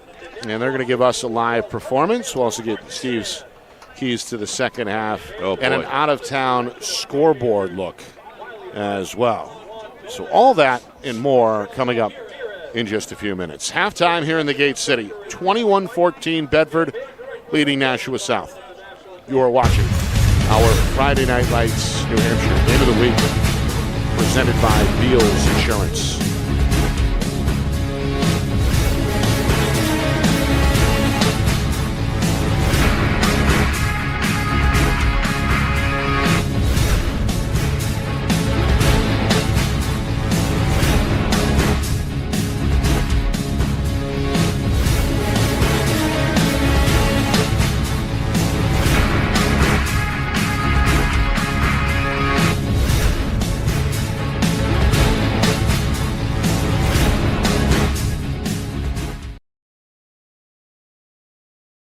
Our broadcast today, as it always is brought to you by Beals Insurance Agency, with locations now in both Bedford and Londonderry. Whether you need home, auto, or business insurance, Beals Insurance will get you both the price and quality coverage that's right for you. Just call 603-471-9999 or visit BealsInsurance.com to request a free quote and start saving money today. Again, that's BealsInsurance.com. Maybe it's leaning too close to your home. Maybe it's not healthy. Or maybe you just don't like it there. No matter what the reason is, if you need tree work or pruning, call Accurate Tree Service. They have the right equipment and expertise to properly diagnose, treat, or remove trees, no matter how difficult the terrain. Perhaps simple, careful pruning by our certified arborist is all you need to manage your trees and shrubs. When it comes to your tree care, contact the full-service tree care experts today, Accurate Tree Service, because you only get one chance to take a tree down right. Are you a quarterback who is ready to take your game to the next level? Well, then it's time to join TKQB Academy. Founded by former UNH standout Trevor Knight, TKQB Academy has worked with student athletes from around New England, helping young quarterbacks to reach their full potential. TKQB Academy offers one-on-one and group sessions that will help you instantly improve your accuracy, timing, mechanics, and footwork. So be the best QB you can be at TKQB Academy. Call 603-732-7194 or reach out on Instagram at TKQBA.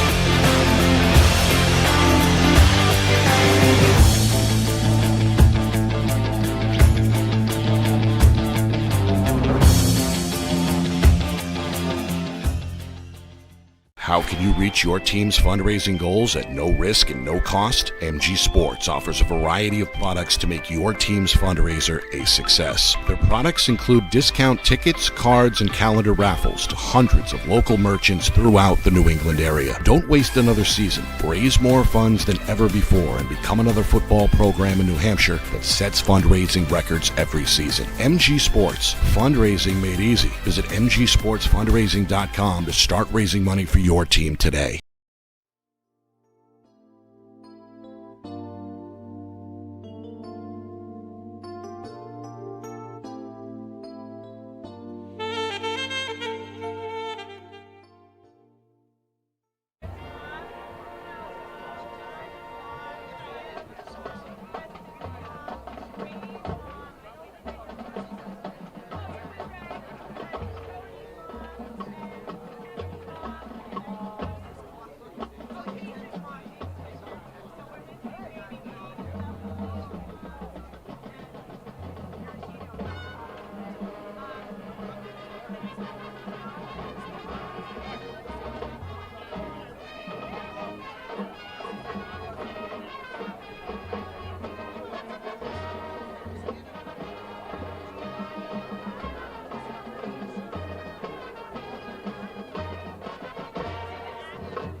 tickets on the back of the Tasty Food Truck. Pull out your ticket. About to read the winning numbers tonight. The Nashua South Boosters will give $65 to a lucky winner. Tonight's winning ticket number is 067811. Again, if your ticket number is 067811, you are the winner of tonight's 50-50 raffle of $65. Please come up to the booth to get your winnings. Once again, 067811.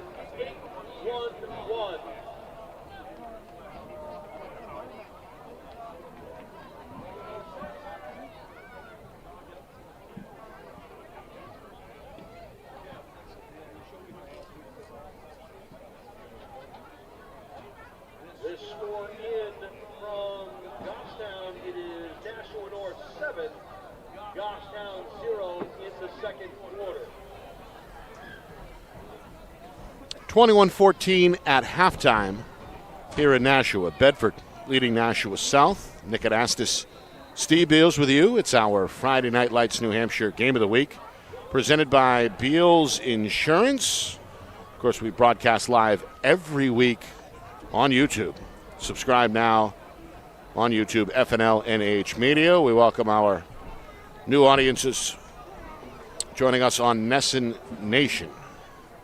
Download that app and watch us there as well on Nesson Nation. All right, both these teams 1-0. Big matchup, a lot of media here tonight.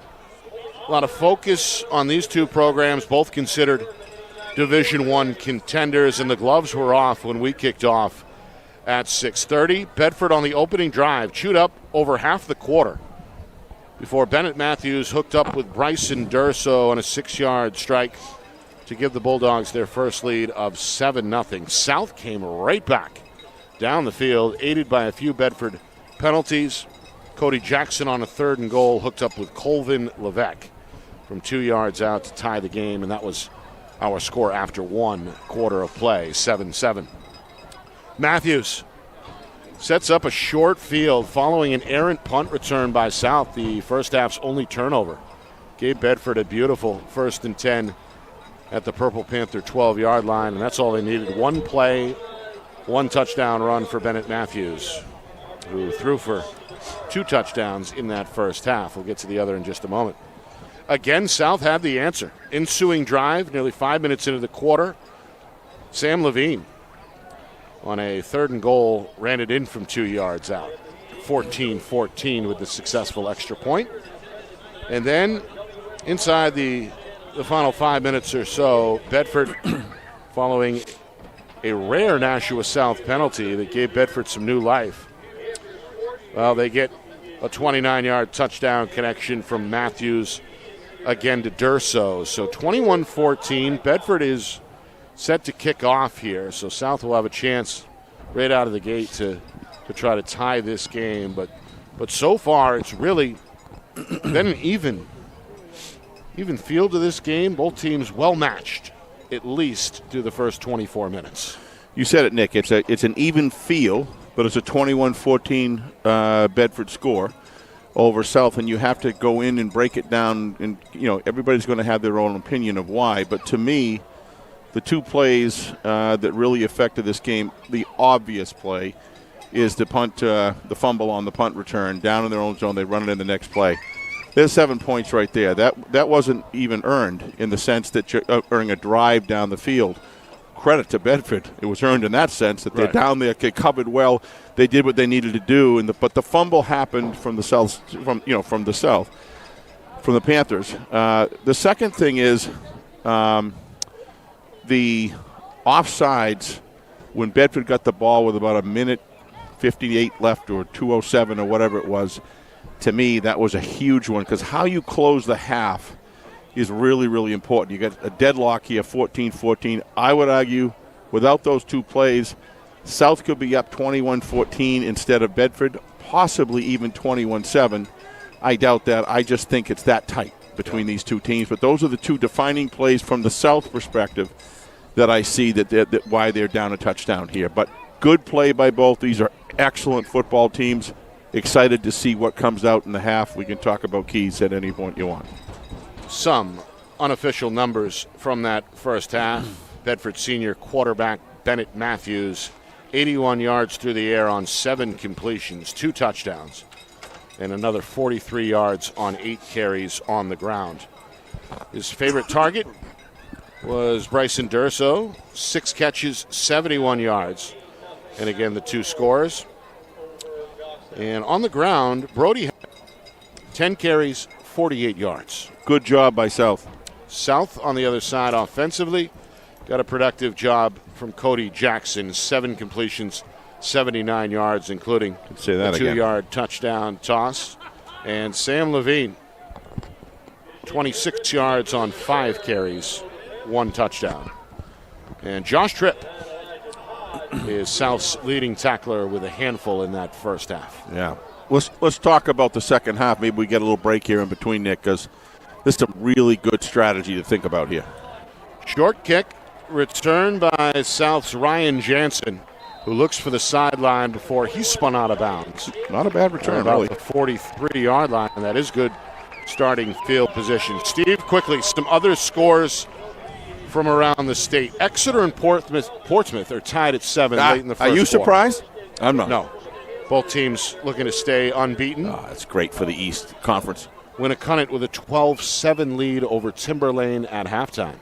Yeah, and again, Winnicott is on that second. The first group, we'll talk more about Winnicott.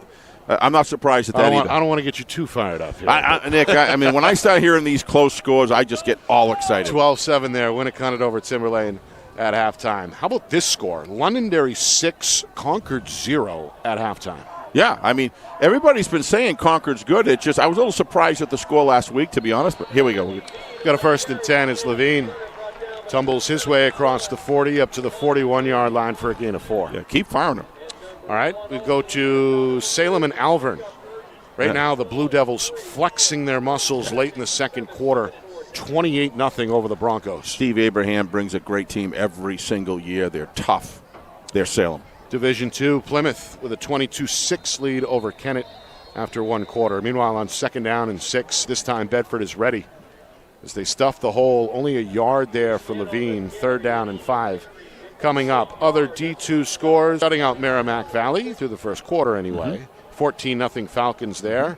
And the same score between Manchester West and Hollis Brookline. Blue Knights with a 14-0 lead over the Cavs start of the second quarter. Yeah. Good things happen over at West.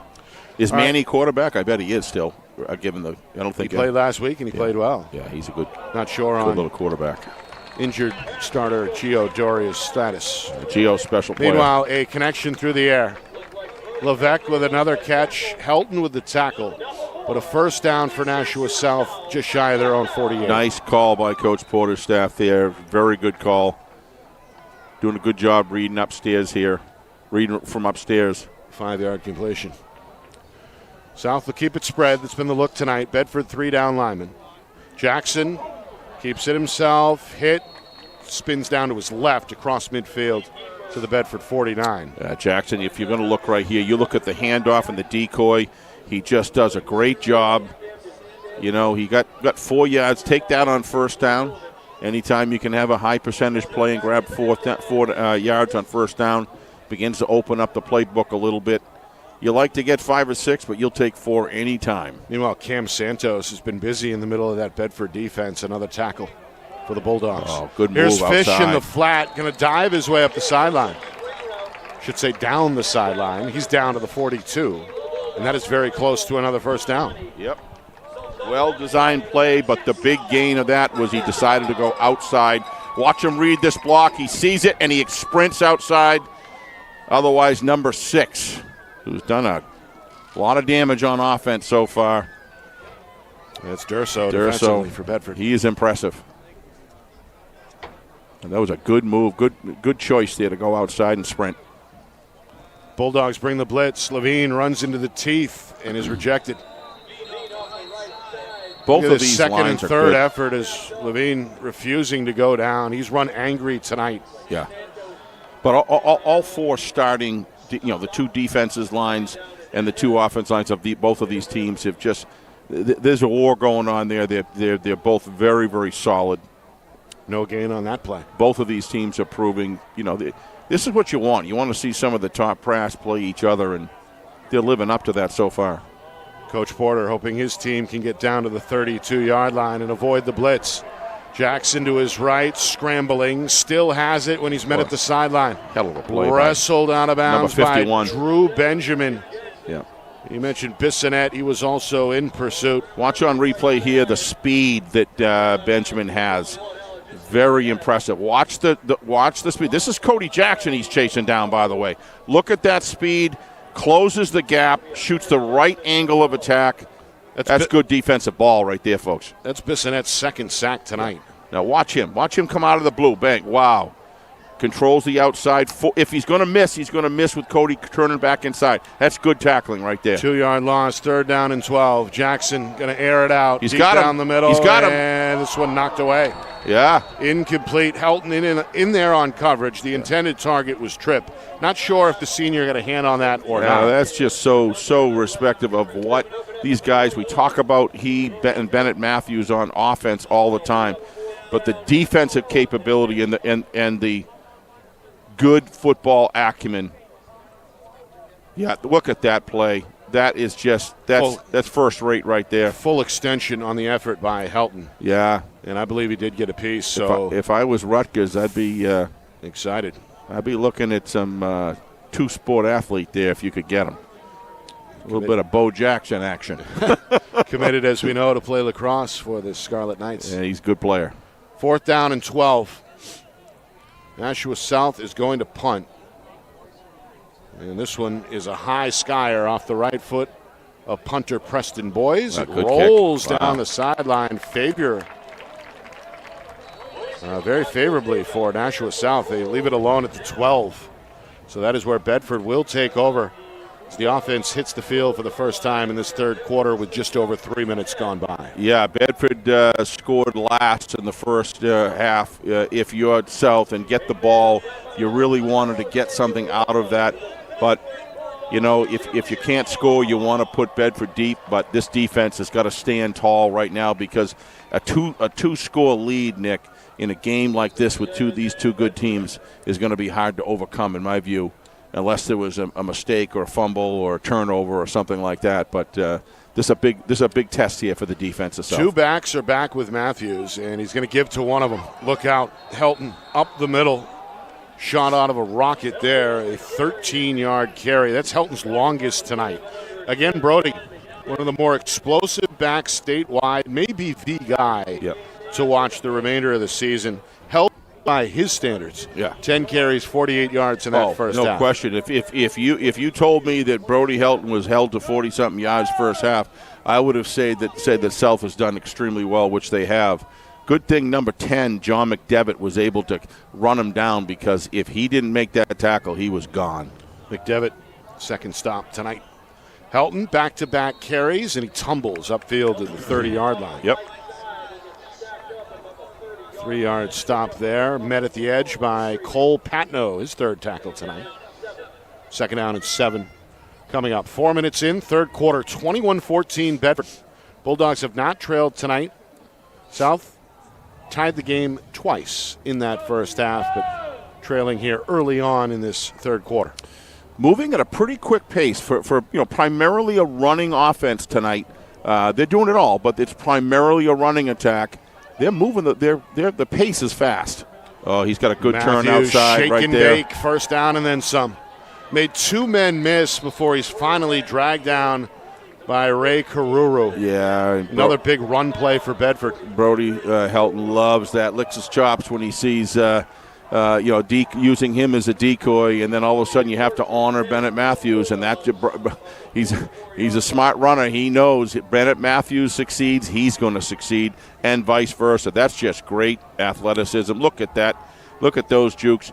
You can't watch the head and shoulders. You've got to tackle the hips. The hips will tell you where a player is going, not the upper torso. A lot of snaps tonight for this defensive unit. He does a good job decoying with his body to.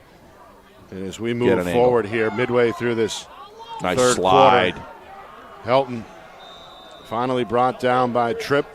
Okay.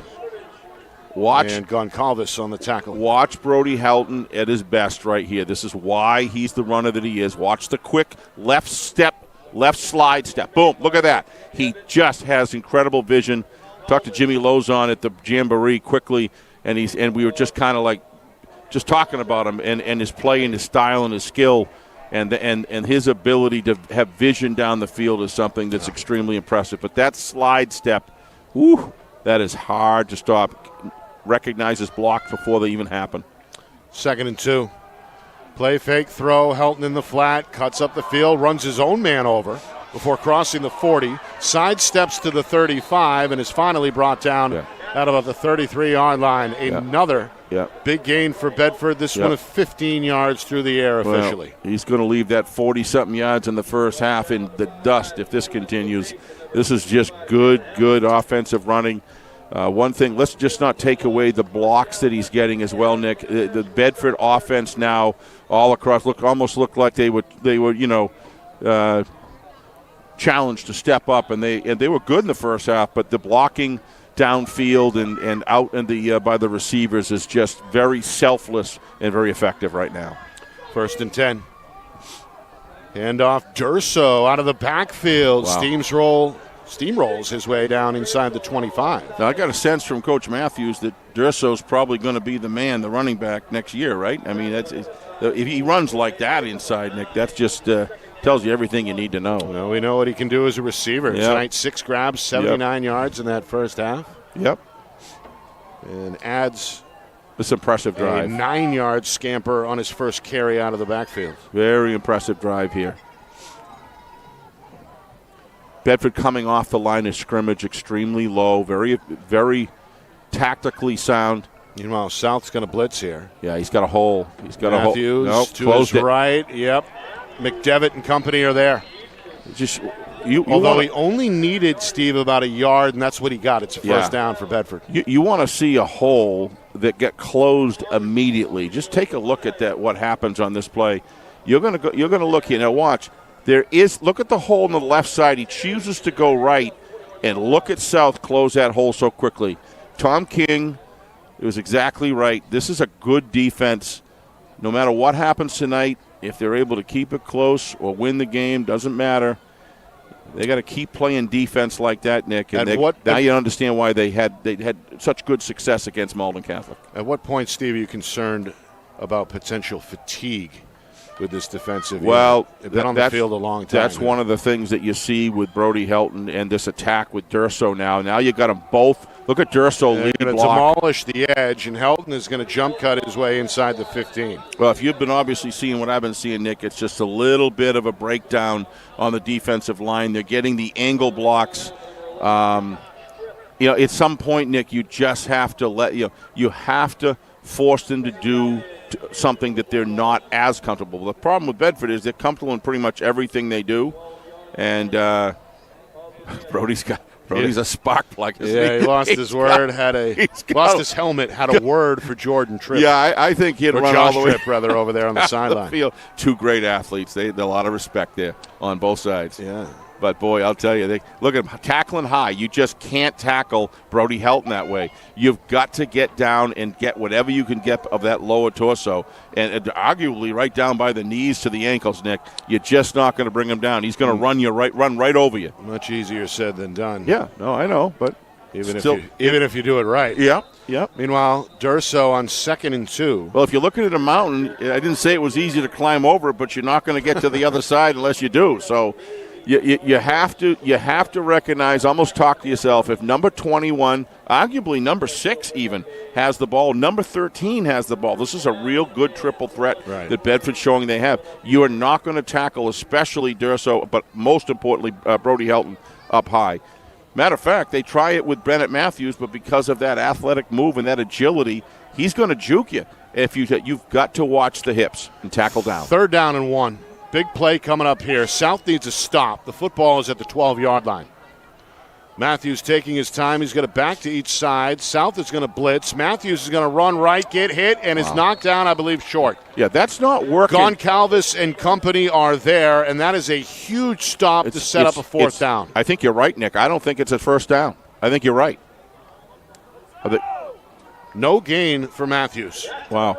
That play has not worked for them tonight. The defensive line is closing down on that. Boy, I'll tell you. We don't have to talk. Crowd. Yeah, we don't have to tell you how important this play is in this football game. Important enough that the coaches want to discuss. Yep. Timeout, Coach Porter. Yeah, he knows. So the offense wants to talk it over with 2:16 to go, third quarter. Our broadcast tonight brought to you by Beals Insurance, locations in Bedford, Londonderry, and Epping. Whether you need home, auto, or business insurance, Beals Insurance gets you the price and quality coverage that's right for you. Visit BealsInsurance.com. Also by MG Sports Fundraising. That's fundraising made easy. MG Sports Fundraising is the official fundraising partner of Friday Night Lights New Hampshire. Visit MGSportsFundraising.com. Start raising money for your team today. By TKQB Academy. Be the best QB you can be at TKQB Academy. Call 603-732-7194 or find them on Instagram at TKQBA. Also by Accurate Tree Service, because you only get one chance to take a tree down right. I love that. Visit more or find out more by visiting AccurateTree.com. And finally by Jewett Construction. Got a great scholarship program available if you want to go into the trade school. So come join us to build something great. Jewett Construction. All right, 4th down and 1. The bleachers are shaking here at Stello Stadium. Matthews calls his own number, gets through the hole, and I believe has the first down. I think he does. Finally pushed back by the South defense led by Goncalves, but it is enough to move the sticks for Bedford. Brody Helton getting up limping a little bit, got caught on the lead blocking there, but you got to give South credit, Nick. They really did a great job of trying to close it. Boom, right there. But look at Bennett Matthews continue. Oh, somebody's down. It was the second effort that made the difference. You're right, there is an injured player down on the field. I believe that's a Bulldog. Yeah, it is. We're going to see. Trying to get the number. Play stopped with 2:08 to go. I think it's 25. I believe it's 25. I hope I'm not wrong. I don't see a 25. It's 20-something. Maybe 20. I don't know. It's 20-something, Nick. Is it Helton? I don't think so. 20. No, you're right. You're right the first time. 25. 25, but I don't see a 25 on the roster here. So I don't know who that is, but it looks like he's going to be okay. Just thank goodness for that.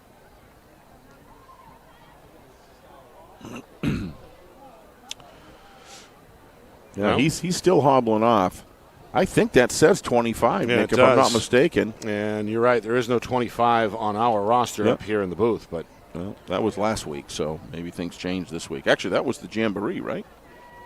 What this roster's from the Jamboree, if I'm not mistaken. 2:08 here to go, third quarter. And this has been, as you mentioned, Steve, a lengthy drive for Bedford. Bulldogs led 21-14 at halftime. South did move the football a little bit, but ultimately had to punt. Yep. Bedford took over nearly 7 minutes ago at their own 10-yard line, and here they are knocking on the door, first and goal from the South 9. Yeah, this is just an ability to just keep Cody Jackson and his crew off the field, Nick. This is just only 12-minute quarters, not 15. Right. And boy, a long 6-7 minute drive is huge in a game like this. Bedford hoping for their first 2-score lead tonight. Durso spins at the 5, and he's into the end zone for his third touchdown tonight. Bryson Durso, the junior, has put on a show. Another flag. And perhaps literally there in the minds of the officials, they didn't like what happened after the play.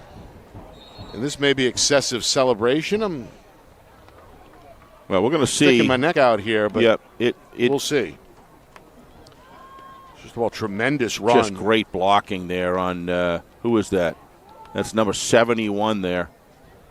I didn't see anything in our replay, but they are still talking it over. Well, that is the case. Unsportsmanlike conduct against Bedford.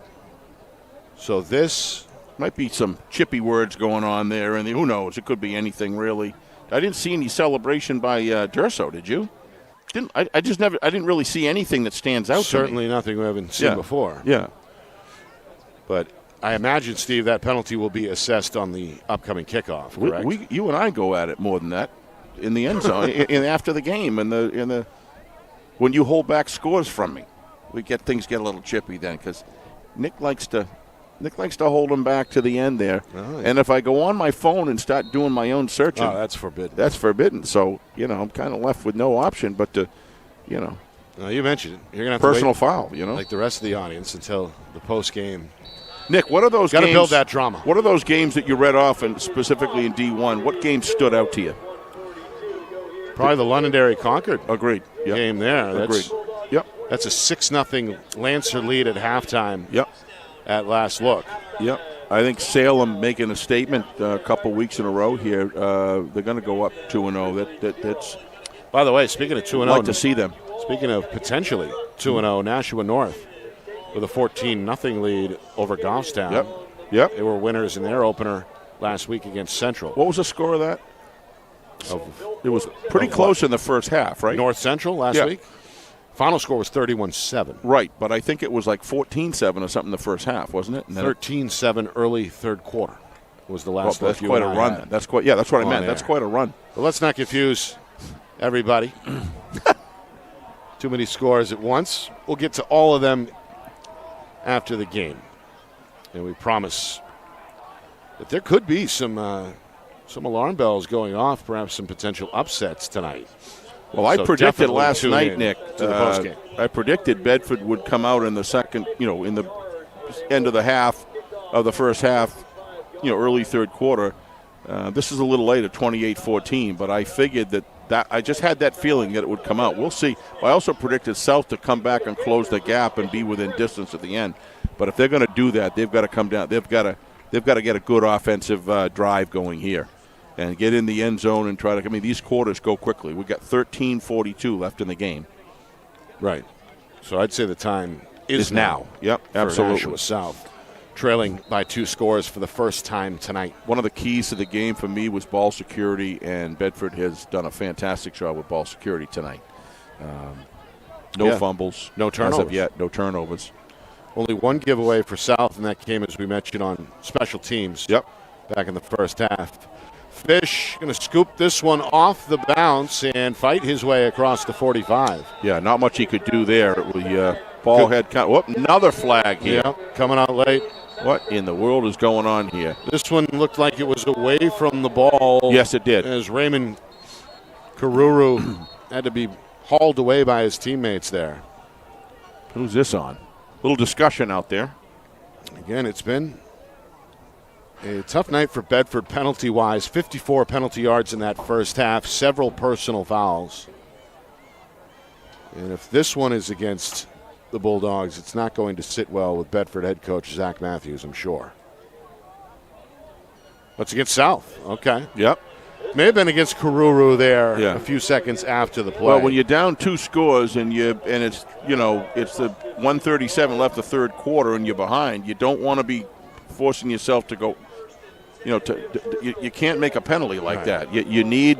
Karuru's upset on the sideline. Yeah. And he's been a big part of that defensive effort tonight for South. All right, minute 37. South going to get to work down 28-14. On first down, the pass attempt is broken up, but a flag is thrown. This one may be interference against the Bedford defense. Tripped the intended target. Yeah, Bennett Matthews just got his hands on his helmet, knows that you don't want to. I don't know who the penalty's on, but that's going to put him right back in good field position again, if that is the call. Oh, yeah, it's against help. That'll be 15. He tripped down by the face mask. Those two have been going at it. Take a look here at it. Oh, can we see that again while they're going to march off. Here we go. We're going to look at it again. We're going to march off a full 15 here. That 15-yard penalty will move the Sanders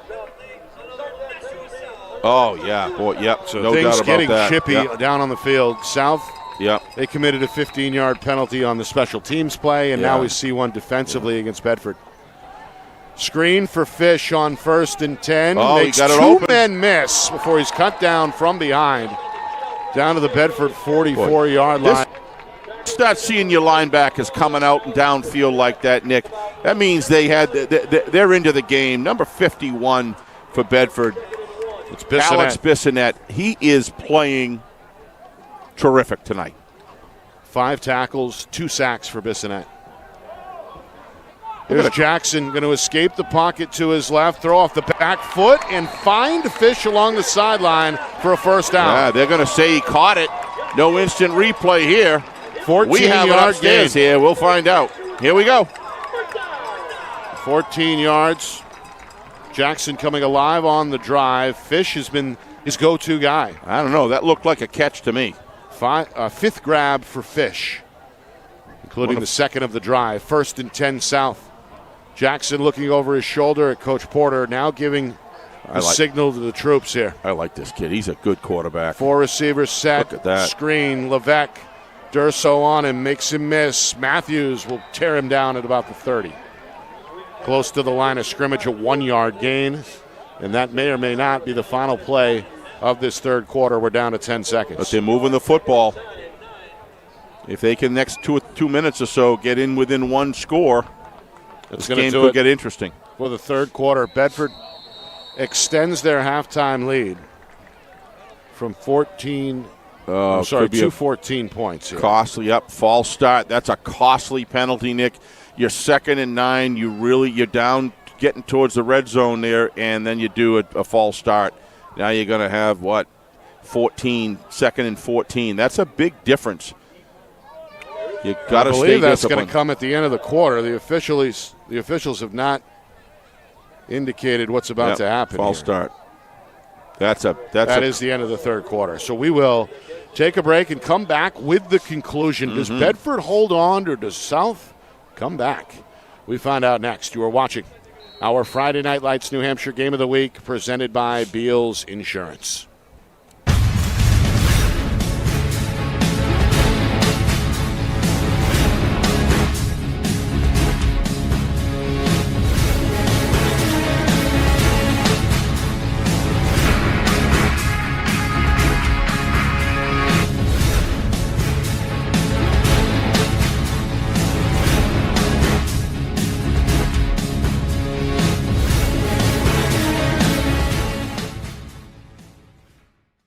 Our broadcast today, as it always is brought to you by Beals Insurance Agency, with locations now in both Bedford and Londonderry. Whether you need home, auto, or business insurance, Beals Insurance will get you both the price and quality coverage that's right for you. Just call 603-471-9999 or visit BealsInsurance.com to request a free quote and start saving money today. Again, that's BealsInsurance.com.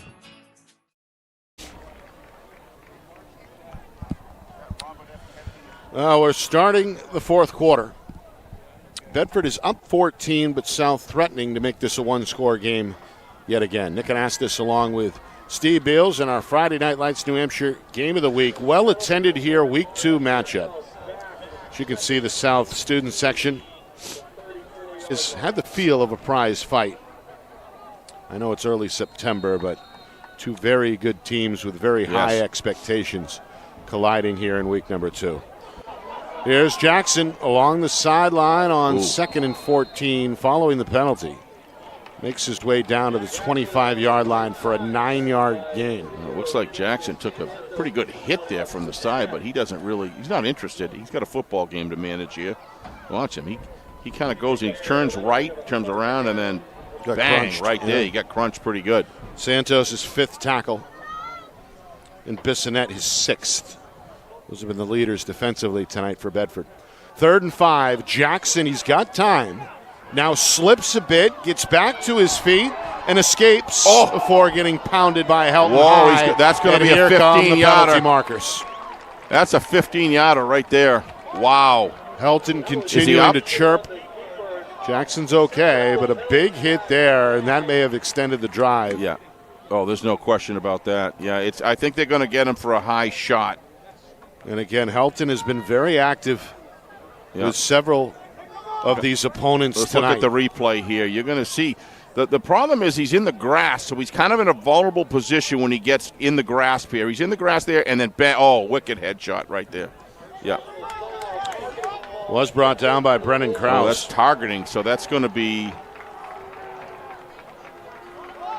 Yep.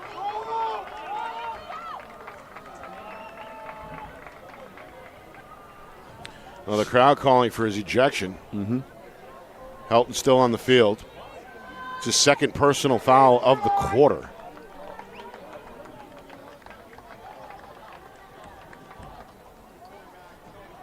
Yeah, the problem with it is he's in the grasp of another player, so he's kind of wrapped, and he's in a vulnerable position at that point. But he's still on the field. Oh yeah, Our referee tough as nails is Ernie Rarig, and that may be what they're discussing here. Looks like they're gonna. This is the way. Yeah, they're gonna We're move ready on. to go. Here we go. Yep, Helton's still in there. Jackson, quarterback keeper, right side run, runs into Durso at the 10-yard line.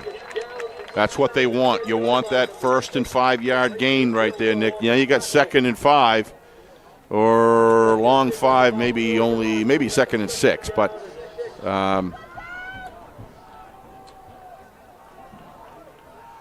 2nd and 5 officially. Minute gone by, fourth quarter. Cody Jackson. Trying to make this a one-score game.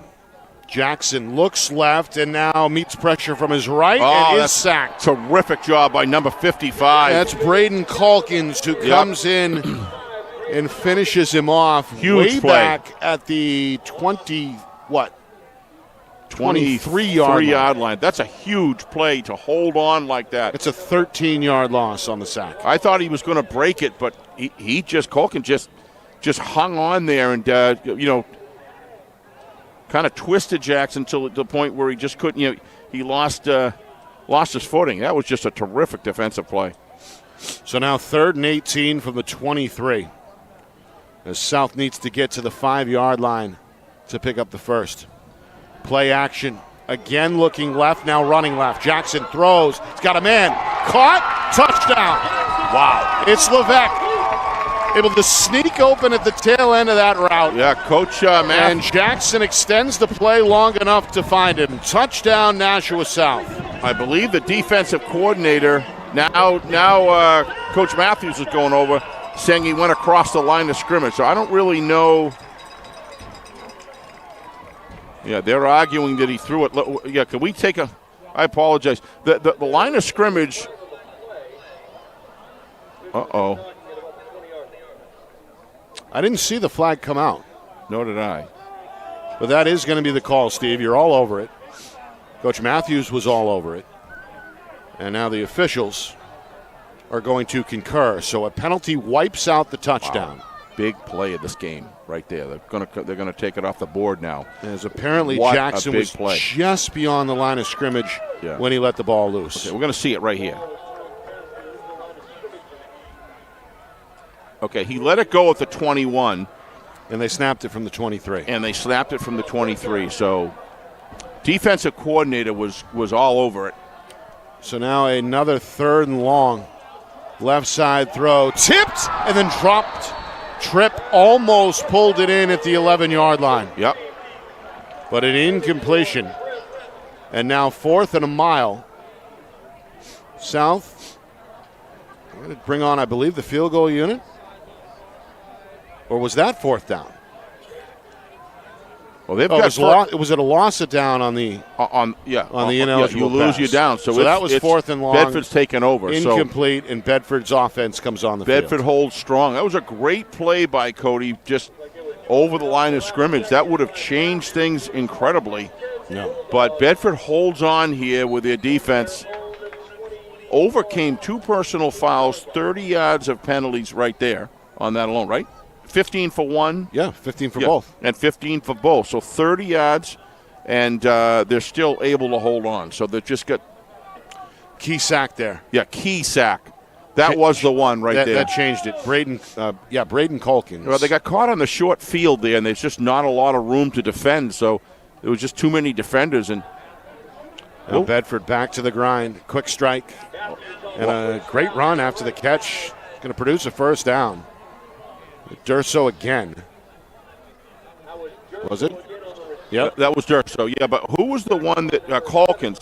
A lot will remember, will forget that play. But when you play that and you understand situational football at its best, you got to step up and you got to make a play. And that extra effort by Calkins there really made the difference on that drive, because they were clearly very effectively and very deliberately moving the ball down the field. That's just big defensive play work right there. Football was at the 10-yard line on 2nd and 5. Left side run, Helton. Yeah, great got block the edge. there. And got the look edge. Out. Plenty of room along the sideline before he's escorted out of bounds at the 32. Yep. Okay, so be the contain guy, the last man out there, and take inside track. So we're going to watch this on the replay, and Brody Helton, one of the best block readers in the business. Watch what happens here. Instead of forcing outside contain, a little tug there, but still, he bit inside for a second, and Brody was all over it. And that was the reason that he got the extra 12, 14 yards. And now knocking on the door down to the 30-yard line. All in all, a 26-yard pickup for Helton, his longest run tonight. He is a load when he runs, I'll tell you. 3 minutes in, fourth quarter. 1st and 10, Bedford at the South 32. Pump fake, throw. They got him. Catch. Inside the 10 goes Zane Beskar, the tight end. Well, that's just great concentration by Zane, and just great concentration in the pocket. And he fired an absolute BB down the field, Nick. Right where nobody else could catch it. Now watch Brody's technique here. Bang. He's square to where he's throwing. And watch this. You're going to get a good angle. Watch Bennett's ability. Does a quick pump fake, just hits the seam. Good job. Whoa! What? Did you see that? Ball came out a little bit at the end. Yeah, I think they'd given it to him and said the ball. If we can go back to that doesn't again. matter. He's got it on the ground there. He was down, and then he recovered. So either way. Now the real story here is the mishap in the backfield, and Nashua South is going to take over. Hope is alive. Excellent for the South. presence there as Colin Morgan came into the backfield, and it was Ray Karuru who scoops up the loose ball. Look at this. We're going to see it right here. Yeah, never had a clean handoff there. Never had a clean handoff. Yep. Took a step to his right and then on the ground. Okay, just to go back to where I said that he didn't have the ball, the ground caused that ball to release. Looks like the refs made a good call on that after all. But so South catches a break. They take over deep at their own end at their own 10-yard line. Quick throw, trip. He's open across the 20 and a first down for South up to the 23. Tripp has been busy defensively, Steve. I've got him for 10 tackles out of that free safety spot. He's a good athlete. Tom King. No problem here very on high offense on him. with a 13-yard catch. He's also, of course, their starting power forward during basketball season.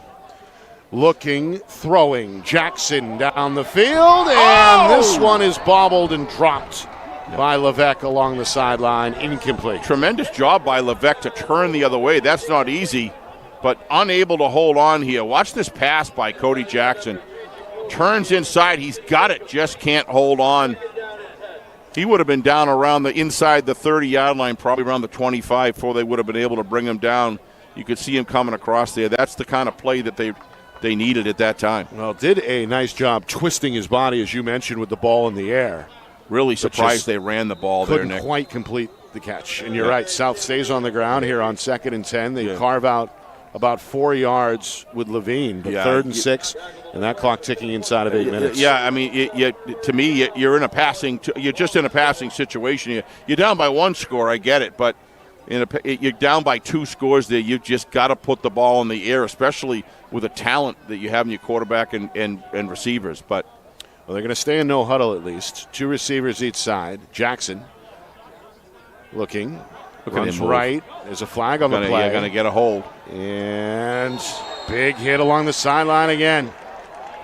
But Jackson may have dished out some punishment of his own there. Dropped the shoulder into the defender, Connor Sturgis. Yeah, I think what happened is when Jackson broke to the right, one of his linemen had a handhold. We're going to see a little tug here. Watch. I don't know if we're going to get it in the film or not. Okay, so now watch when he moves. It's out of the picture, but there was a little tug there, and the referee's right all over it. So it's the 3rd penalty since halftime against South. 3rd down and a long ways. And their 5th tonight. Yep. So the hold will back the ball up to their own 16-yard line. The first down marker is up at the 33. Really clean half, though, on the penalties for other than that. But the penalty they did have was a big one there with that offsides. Was that the only? That was the only penalty in the first half, right? By South. South had 2 both at the tail end of the second quarter. Okay, yeah, 2 of them. All right, still 2 for 15 compared to Bedford's 6 for 54 in that first half. Yeah, and what is Bedford? They got 30 at least in the second half here. Yes, and that's it. The 2 personal fouls against Helton. Yep. But yet still scored 28 points and controlling the football. Yep. Pretty much for the majority of the game. Yep, nearly 5 minutes in, 4th quarter. Nick Anastas, Steve Bales with you. There's Coach Matthews down on the Bedford sideline. We spoke with him last night. Want to check out that interview on FNL Gridiron. Just visit our YouTube channel, FNL NH Media, and there it is under the videos section. The Bulldogs got a budding star, Steve. You said it off air a moment ago. Bryce Durso tonight. 2-way player, the junior, 3 touchdowns offensively. And now on 3rd and long, he's hoping his defense can make a stop here. Jackson going to run in the end and turn his back to the defense at about the 27-yard line. Out of bounds there, 6 yards shy of the first down. So it'll be, 4th down and 7. Yep. This is it. I mean, this is unless something, the percentages really get low if you can't execute here. Never count anybody out. We already had a fumble a couple plays ago, but Bedford defense stepping up here. Yeah. Doing a great job in defensive coverage, and just Jackson's got plenty of time back there. There's just nobody open. Looks like a punt on the way. As Preston Boyce standing at his own 13, fields a low snap, gets off the high kick. It's going to float down that sideline before it bounces out of bounds at the Bedford 48-yard line. Coach Matthews will take that. It's a club with a comfortable 2-score lead here, 5 minutes in, 4th quarter. Bedford has never trailed tonight. Took the opening kick and drained nearly 7 minutes off the clock. Bennett Matthews to Bryson Durso, 6-yard touchdown pass. Made it 7-0. South came right back. Jackson to Colvin Levesque from 2 yards out on the 3rd down. Tied the game at 7, 2nd quarter. Matthews following a fumble on a punt return that really hurt Nashua South. Yep. Matthews cashed in from 12 yards out, did it on the ground. 14-7 Bedford, early 2nd quarter. Sam Levine, been kind of a battering ram tonight out of the backfield, running-wise for South. He scored from 2 yards out to tie the game at 14, but Bedford has kept South off the board since then. Matthews found Durso on a 29-yard touchdown pass in the final minute before halftime, and that was the score at the break. Bedford 21, South 14 in this 3rd quarter. Well, Bedford has gotten back down to business with Durso scoring on the ground. A 14-yard touchdown run. Nice run. Here in the 4th quarter, more ground action for Bedford coming out of the stop. It's Helton. He just doesn't quit. Churns out some more yards on an up-the-middle run, a 6-yard pickup there for the senior. Like a locomotive that just got a full basket of hot coal, and that steam engine runs. And he's been busy in the second half only, and I say only in quotation marks, 48 yards in the first half. But yeah. That's a good job by South to hold him to 48 yards. But he is not going to see that very often this year. He is really starting to turn out some impressive runs in this second half.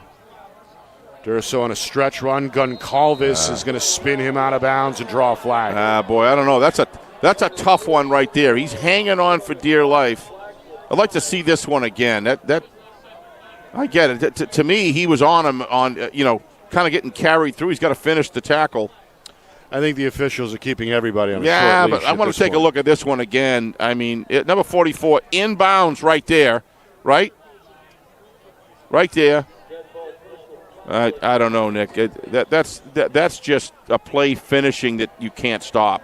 Goncalves has been outstanding I don't tonight. disagree much, as you know, but despite the penalty, he's been in the highlights tonight. 8 tackles unofficially and a fumble recovery. Coach Porter not overly joyed with that call. No. I have to honestly say I don't know what you expect him to do, Nick. I mean, you got Durso trying to force upfield. Sure, I saw the replay. What I would say from the officials' point of view. You don't want me to explain it to you, huh? Let me explain this. Given that there's been already 3 combined personal fouls, they're watching these players very closely. Yeah, they're seeing head, With 6 minutes to go, everybody's tired. Everybody's a little crabby at this point in the game. They're going to there's keep also this. A game to be played. There wasn't any head or anything like that. I mean, I would have let it go. Yeah. Thank you. I'm with you. That's what I'm looking for. But I do need to defend the officials. No, nobody defends our officials more than I do. I love these guys, but here's Helton. Only 2 yards there before he's pushed back. I get some revenge there. I get your point, Nick. Their number one job is to protect these young men. So I get it. All right, we're midway through this fourth quarter, and as we talked about, Bedford obviously sitting in a good spot here. If you're South, well, what do? You crowd the box with 9 and hope for the best? You got a timeout. Coach Porter going to gather his troops along the near sideline. It was Bedford who called the timeout. And that's the second time since halftime Bedford has spent a TO. So they got 1 left. Yeah, I mean, at this point, 5:48. Another touchdown, this game's over. But from a win-loss standpoint, however, stranger things have happened. If you can get within 1 and you got 3 minutes left, and you can do an onside kick, we've got a timeout situation. Looks like Bedford's got now 2 as well because they just called 1, and Bedford's got 1 left. 1 left. Yeah, they've called 2. Okay. I'm reading the wrong digit, and then South's got 2. Yeah. So, with two timeouts, if you can hold them. But nothing's going to happen here unless they stop them. So you got second down? They can burn some more clock.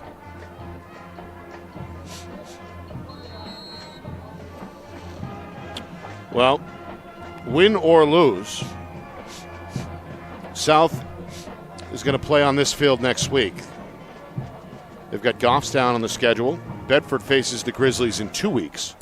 Bulldogs out of state, or an out-of-state opponent next week. That's Thornton Academy, based out of Saco, Maine.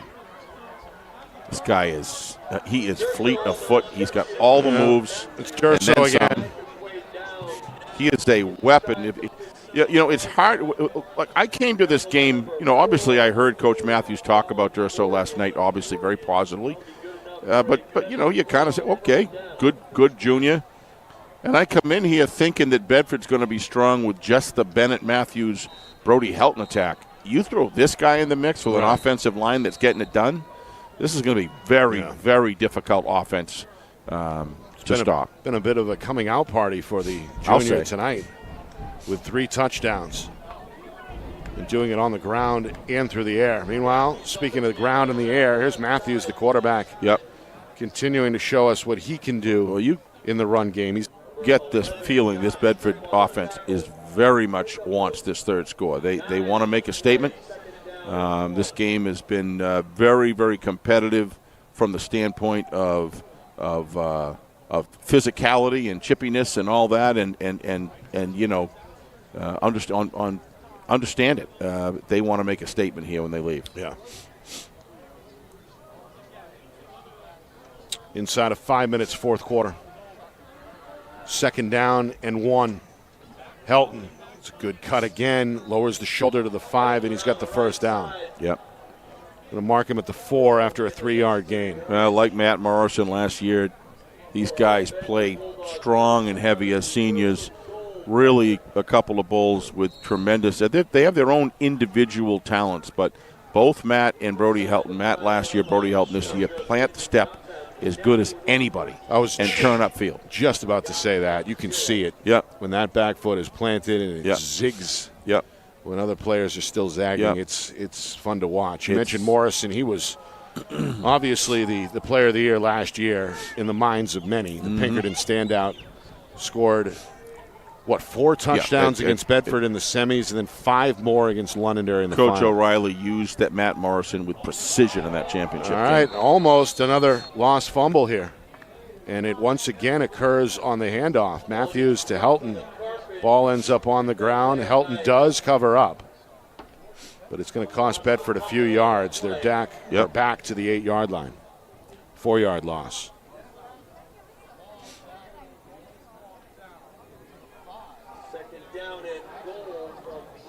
Southern New Hampshire football, is really, football, all New Hampshire, don't get me wrong, but specifically what we cover, that's what we see.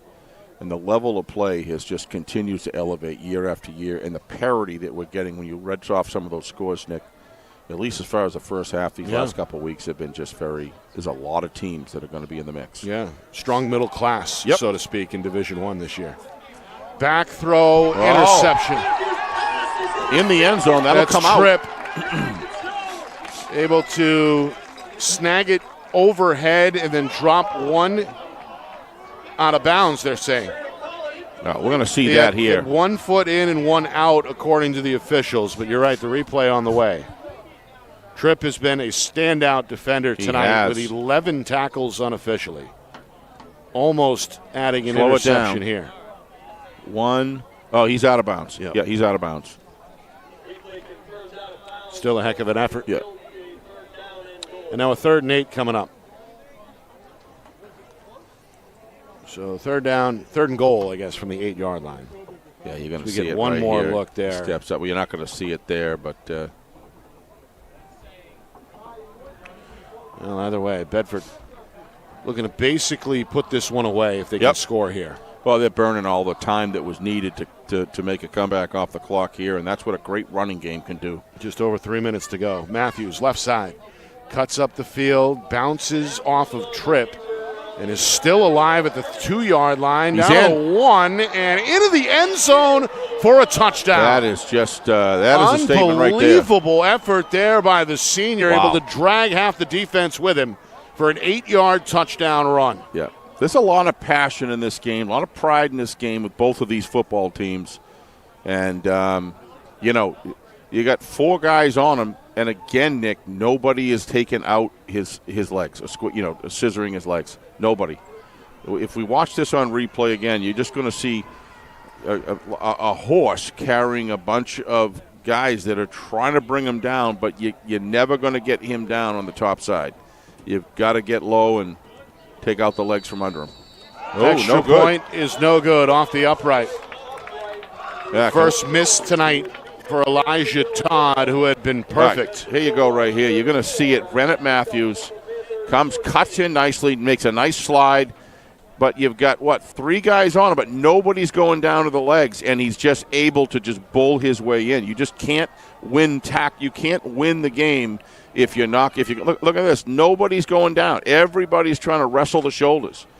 And this is an area where Coach Porter, this is a good football team, Nashua South, make no mistake, a very good football team. But fundamentally, they've got some things they got to work on there, and obviously tackling with these 2 great – and these are great runners, let's face it. You're taking on some of the top guys in the league here, if not the top.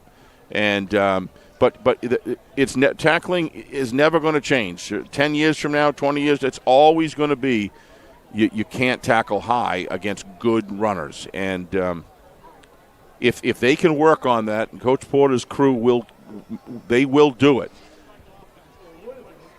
Bedford won this contest. No argument. Won this contest, and it's kind of decisive in the second half.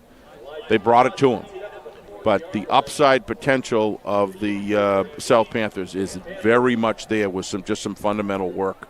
Work on fundamentals of tackling. I think the blocking was pretty darn good today. Cody Jackson had a lot of time. When he moved out of the pocket, he had space once he did move out. There's a lot of good things in this football team, and they're going to cause some damage in the league this year. Bedford right now is rolling. Very physical. Squib kick. Jansen, right side return, looks for the sideline. Does make his way across the 30 before he's pushed back inbounds at about the 32-yard line. And there were points and times in this game, Nick, that we talked about earlier that Panthers had an opportunity to actually take the lead at least twice. I know they had that when it was 14-14. They had two opportunities, just weren't able to do it. And had a chance in the second half to make it a one-score game. Make it a one-score game, yeah. Just broke down. The big sack kind of flipped the script there with Braden Calkins. But you're right, South's close. Yeah. Not quite there yet. Yeah. To me, defensively, Bedford tackled low today very effectively and pretty consistently across the board. There was the South tackled high, and that's a big difference as far as the yardage that Bedford was able to get. And this one, the three-point attack. I mean, Levesque is a great player. Cody Jackson's a great player, but when you've got Bryson Durson and Bennett Matthews, that is a trio of weapons. And then you take the offensive line. We talked about this before. A lot of Bedford players, 55, Bissonnette. A lot of guys really checked in today for Bedford.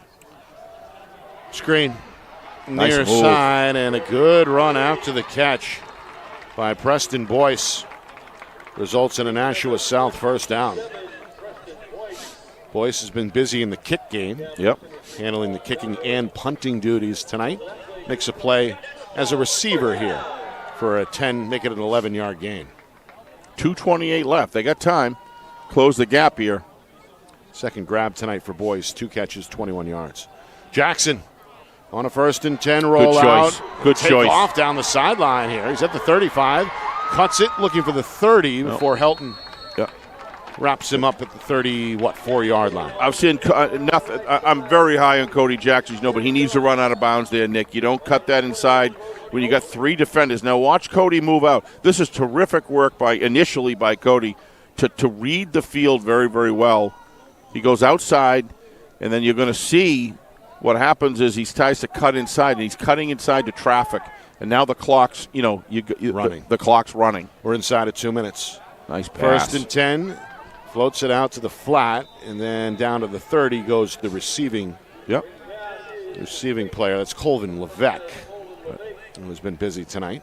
Minor in the body of work that Cody Jackson has shown me overall tonight. This guy is a terrific quarterback, and as they continue to get better, and fix these fundamentals, Cody Jackson's going to be right at the center.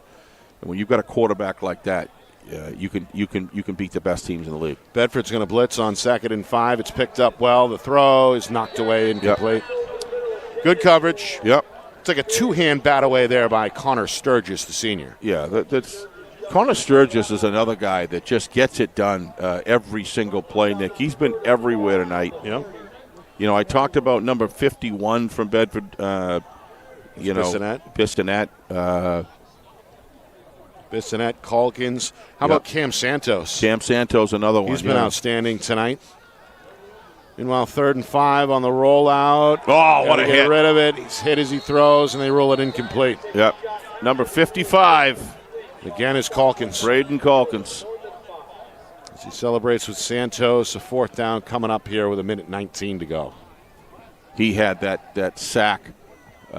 It's such an important time, Nick. They were coming down he breaks that tackle, and he's got probably 20, 25 yards. He can scamper down the field, and Calkins just held on. That was definitely a major inflection point tonight. Yep. 4th and 6, they float it out to Levesque, and he makes a man miss. He's got a 1st down. Still alive at the 15. They finally bring him down inside the 10-yard line. So and he got out of bounds. Levesque continuing to make big plays here. It's a 21-yard pickup on 4th down. We had the first catch of the night for South that went for 22 yards back in the first quarter. Not a number 2 player on the field, Nick, with both of these teams. What a pass by Cody Jackson. Left side and not much downfield. That's good tackling right there. As the catch is made, tackle is made shortly after the catch. Levesque ruled down at the 8, and Coach Porter is going to use his second timeout to stop the clock here with 54 seconds. Yep. Reminder, after the game, stats, highlights, analysis, out-of-town, scoreboard, all that to get to. So stay tuned. Nick Anastas, Steve Beals with you. Our Friday Night Lights New Hampshire Game of the Week presented by Beals Insurance. Bedford hoping to wrap this one up and complete their second victory here 2 weeks into the season. Believe me, the Panthers want to get this in the end zone. They want to they want to make this 34-20, South has not scored since midway through the second quarter. And not without opportunities.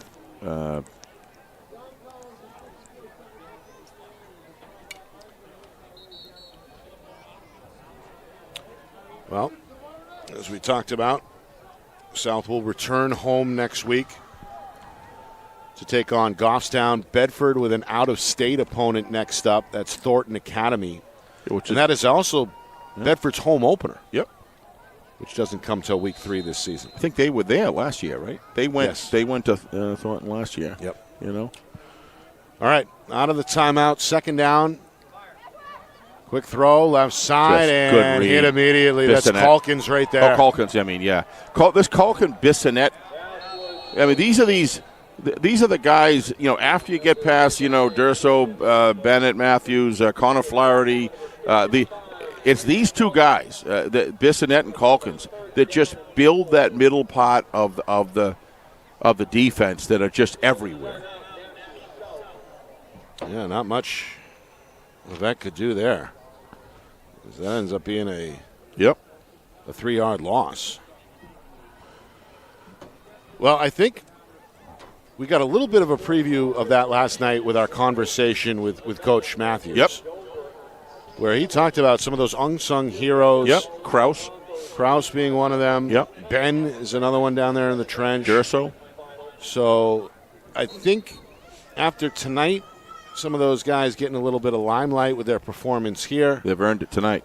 They're not going to be under the radar, if at all, much longer. Yeah, so when you think of Bedford, you think of, the Bennett-Helton machine, right? You got to bring Durso right in that group tonight. This is a top-level 3 athletes, and then you go down that mid-tier, and they're we couldn't get hit again. 3rd and goal from the 13, thrown up, incomplete, but a flag. Yep. Cody Jackson has taken quite a few hits tonight. It's been a physical game. Been a very physical game. A chippy game, plenty of penalties. Yes, and plenty of personal fouls to go around. Yeah, no doubt about that. But Cody Jackson has taken, he's been, part of it is because he's trying to, he brings it, and he's going to take you right on. But a lot, some of those blindside hits and things like that, from the backside have he's gonna probably gonna feel that a little bit tomorrow.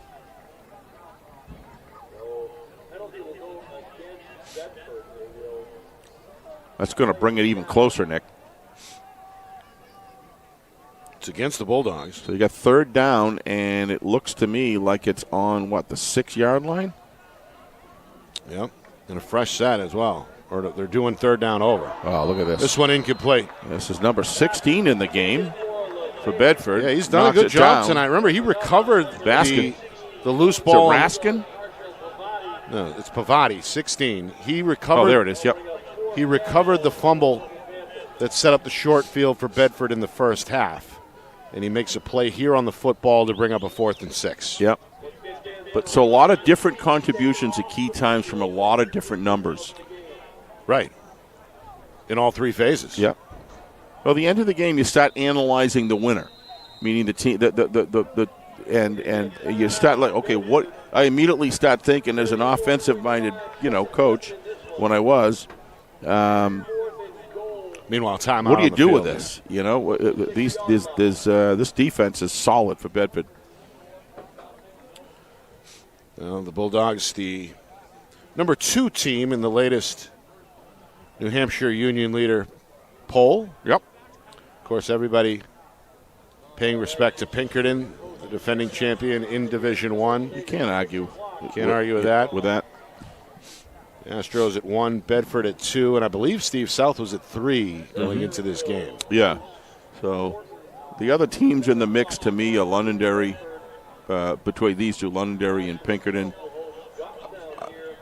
Out east, it seems like Exeter, again, is going to be strong. Portsmouth had a 35-0 debut.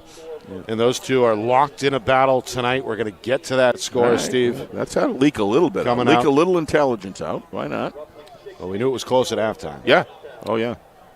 Absolutely. And then, we're going to get another look at Bishop Girton, an improved Cardinal squad this year in Division 1. We'll be covering them in the upcoming weeks. Salem as well. Meanwhile, on 4th down and goal, it's incomplete. It's not there.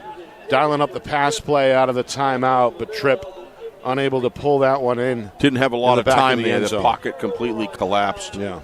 So with 30 seconds left, Bedford likely to just take a knee here. Both teams are out of timeouts. Mm-hmm. So the Bulldogs, 2-0. And again, everything seemingly on schedule with this program that Coach Matthews has been able to build. As, again, they're looking very formidable in Division 1. Yep. South? However, go ahead. There's some things Coach Matthew, being the coach he is never going to look at a game and take it for granted. He's going to look at all the problems that he saw tonight. One of those is penalty yards. Yep. And if you're that good, and they are, you can still get through them and win the game. But sometimes games don't go quite this way, and he's going to, I'm sure, going to be working on that. To me, my guess is that there's going to be some significant work on the south, on the Panther side of the field, Nick, with tackling. If you're going to take on the big kahunas of the league, you know, the big guys, the big teams. Right. You've got to be able to tackle and not allow players at point of contact to extend plays by 5, 6, 7, 8 yards.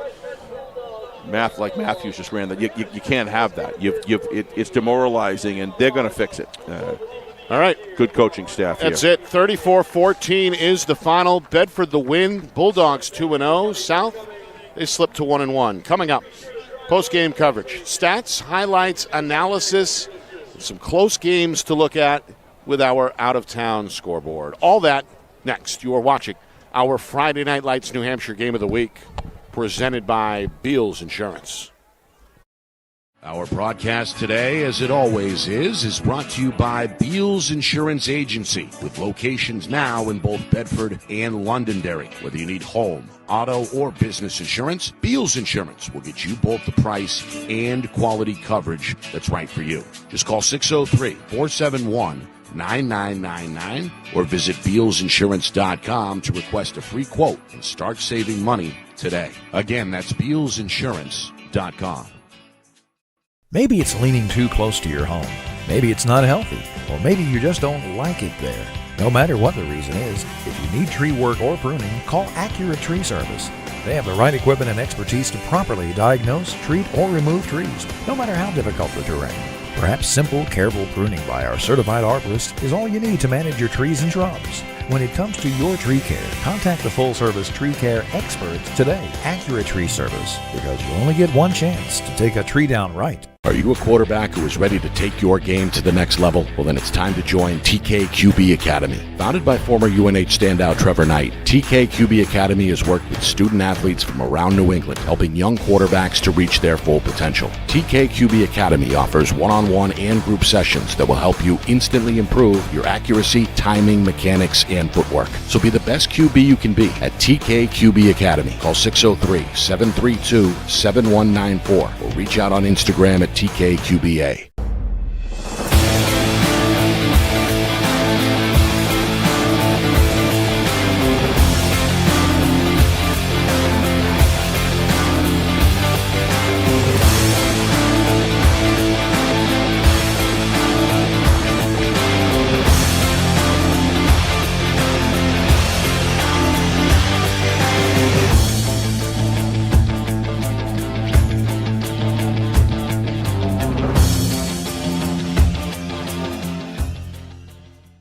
How can you reach your team's fundraising goals at no risk and no cost? MG Sports offers a variety of products to make your team's fundraiser a success. Their products include discount tickets, cards, and calendar raffles to hundreds of local merchants throughout the New England area. Don't waste another season. Raise more funds than ever before and become another football program in New Hampshire that sets fundraising records every season. MG Sports, fundraising made easy. Visit mgsportsfundraising.com to start raising money for your team today. Freezing up here and you're already down there watching the game.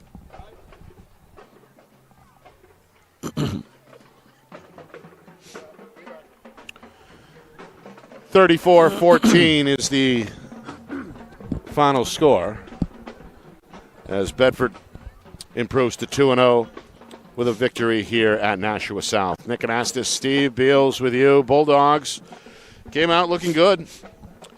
Took the opening drive down the field over 6 minutes. 6-yard touchdown hookup in the end. Bennett Matthews to Bryson Durso. South answered with 6 of their own on their opening drive. Cody Jackson to Colvin Levesque on a 3rd and goal. 2-yard touchdown pass. 7-7 our score after 1. Second quarter, Bennett Matthews following a Bedford fumble recovery at the South 12-yard line. Matthews took it in for a 12-yard touchdown run, 14-7 Bedford. Again, ensuing drive, South has the answer. Sam Levine on a 3rd and goal. 2-yard touchdown run, 14 apiece. At that point, then the final minute before halftime, Matthews to Durso again. Durso, a pretty run after the catch, 29-yard hookup there, 21-14 Bedford at halftime. Third quarter, Bulldogs came up with a stop and then chewed up, Steve, over 7 minutes in that third quarter, capped off with another Durso touchdown, this time a run by the junior, a 14-yard touchdown run, 28-14 our score after 3. And then fourth quarter, the shovels come out. Matthews on an 8-yard touchdown run makes it 34-14, and that is where we finish up. Impressive victory for the Bulldogs. Bedford, they got both out of Matthews tonight, 45 yards on the ground, 124 through the air, 3 all-around touchdowns. Durso, 3 touchdowns of his own, 2 on the catch and 1 on the run. Durso, 85 yards through the air and 24 on the ground. And then we got back on the air, Steve, before I could total up Brody Helton's yardage, but I'll get you that in a second. Sure. Meanwhile, Jackson on the other side was solid for Nashua South.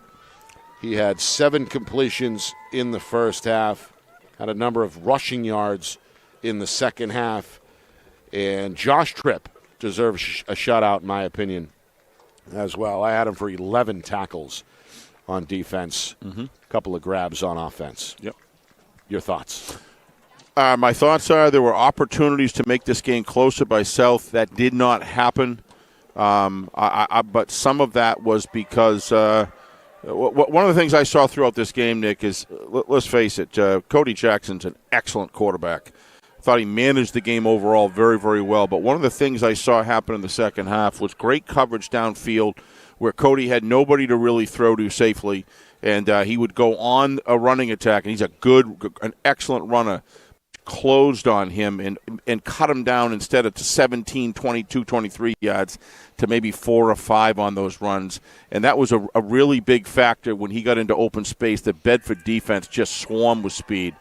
I think the Bedford defense tonight, had a huge part of winning this game. And then the ability to sustain and control the clock and the time of possession of Bedford was just too much for South to overcome. The big thing on the South side, this offense is going to be fine, Nick. It's the defensive tackling tonight that wasn't able to stop Bedford, and it didn't have to happen. They just need to get on the drawing board, really have a tackling clinic until they hit some of the top brass. They're going to get away with it with the weaker teams and the mid-tier teams, Nick, but you're not going to get away with that with Bedford with a machine.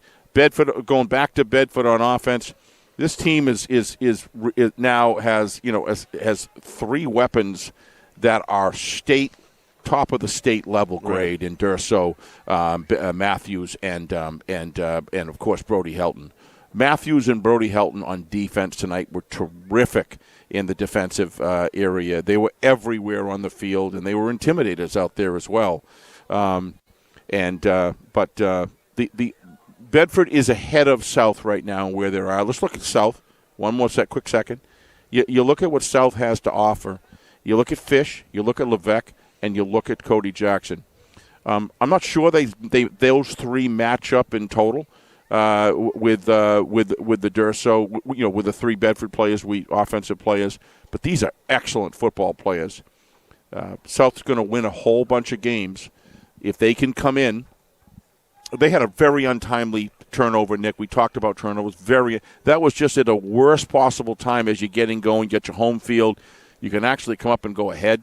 And when this game was 14-14, I really thought this was just going to be a tight. But Bedford just came through, and you kind of realized also, where Bedford was kind of able to get a lot of first downs.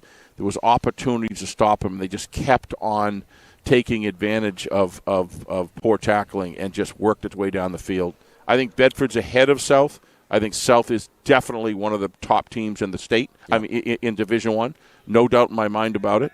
It's just they got some areas they got to improve on. It's very, very early. Some other final numbers, unofficial, of course. You mentioned Helton, 20 carries, 126 yards. Yeah. By my count, anyway. You can still win though with Helton 220 yards. It's Durso and Bennett what they added to the equation. Cody Jackson 146 through the air, 1 touchdown. He's a stud. Justin Fish 5 grabs for 58 yards. Colvin Levesque had 8. They have 3 stars 64. as well. Yep. All right, Steve. Other scores around the state tonight. How about this? Midway through the fourth quarter, Concord with a 20-14 lead over Londonderry. Wow. 7 minutes and change remaining there. Again, Concord putting Londonderry on upset alert. 20-14. Salem beat Concord last week, right? Yes. What does that tell you about Steve Abraham and his Salem Blue Knights? I mean, Salem. Well, what's this going to tell you? How about 48-0 the final over Alvern? Salem is 2-0. Steve always brings Concord a competitive team. May do the unthinkable here and knock off Londonderry. That's very surprising. Meanwhile, with 4 minutes to go in the fourth quarter, out on the seacoast, Exeter leading Portsmouth by now 2 scores, 35-26. There you go. Yep. Exeter's coming. 9-point game there. Yep. And one other score to get to in Division II. Bow, no problem with Merrimack Valley. 5 minutes to go there, 35-14 Falcons. Yep. Look good. Memorial. At last look, back to D1 here. Hoping to go 2-0. Right now, a 16-0 lead over Dover. Yep. About 10 minutes to go there. Yep. And Winnicott is officially 2-0, a 19-7 win over Timberlane. Yep. So congratulations to the Warriors there. Yep. All right. Want to thank Lisa Gingras and her crew here at Nashua South, Coach Mazzarole, everybody who really put in the extra work this week. Big media spectacle in week number 2 here. Went smoothly. We appreciate Lisa and our friends, of course, over at ETV for sharing the facilities. Good to see Pete Johnson and his crew tonight. He took a picture of us and, boy, you look good, Nick, but I just look terrible. I got to get in the weight room. I was wondering what he was doing over there. Don't you dare send that out to anybody. I want to thank Eric and Jaden over at Nesson Nation. Yep. I can speak here. Eric and Jaden over at Nesson Nation for another successful broadcast, simulcast tonight with our friends there. Of course, our sponsorship friends, those are Beals Insurance, MG Sports Fundraising, of course, TKQB Academy, Jewett Construction, and Accurate Tree Service. We appreciate the continued support. Our staff, another bang-up job. Our dual videographers down on the field, Kat Doyle, Matt Beals, another great job in the trench. And John Barron, spearheading the setup tonight and providing the overhead shots. Doing a great job as usual. He's everywhere. The whole thing orchestrated flawlessly by the man behind the curtain, the wizard of replay, our director, Ben Beals, back in the Beals Insurance Studios. Terrific job. And, of course, the whole thing overseen flawlessly as well by Steve Beals, my partner and friend and executive producer. Who carries me for 2 hours every week. Mine. Saying so long. Final score, final time. Bedford 34, Nashua South 14. This has been a presentation of our Friday Night Lights New Hampshire Game of the Week, presented by Beals Insurance.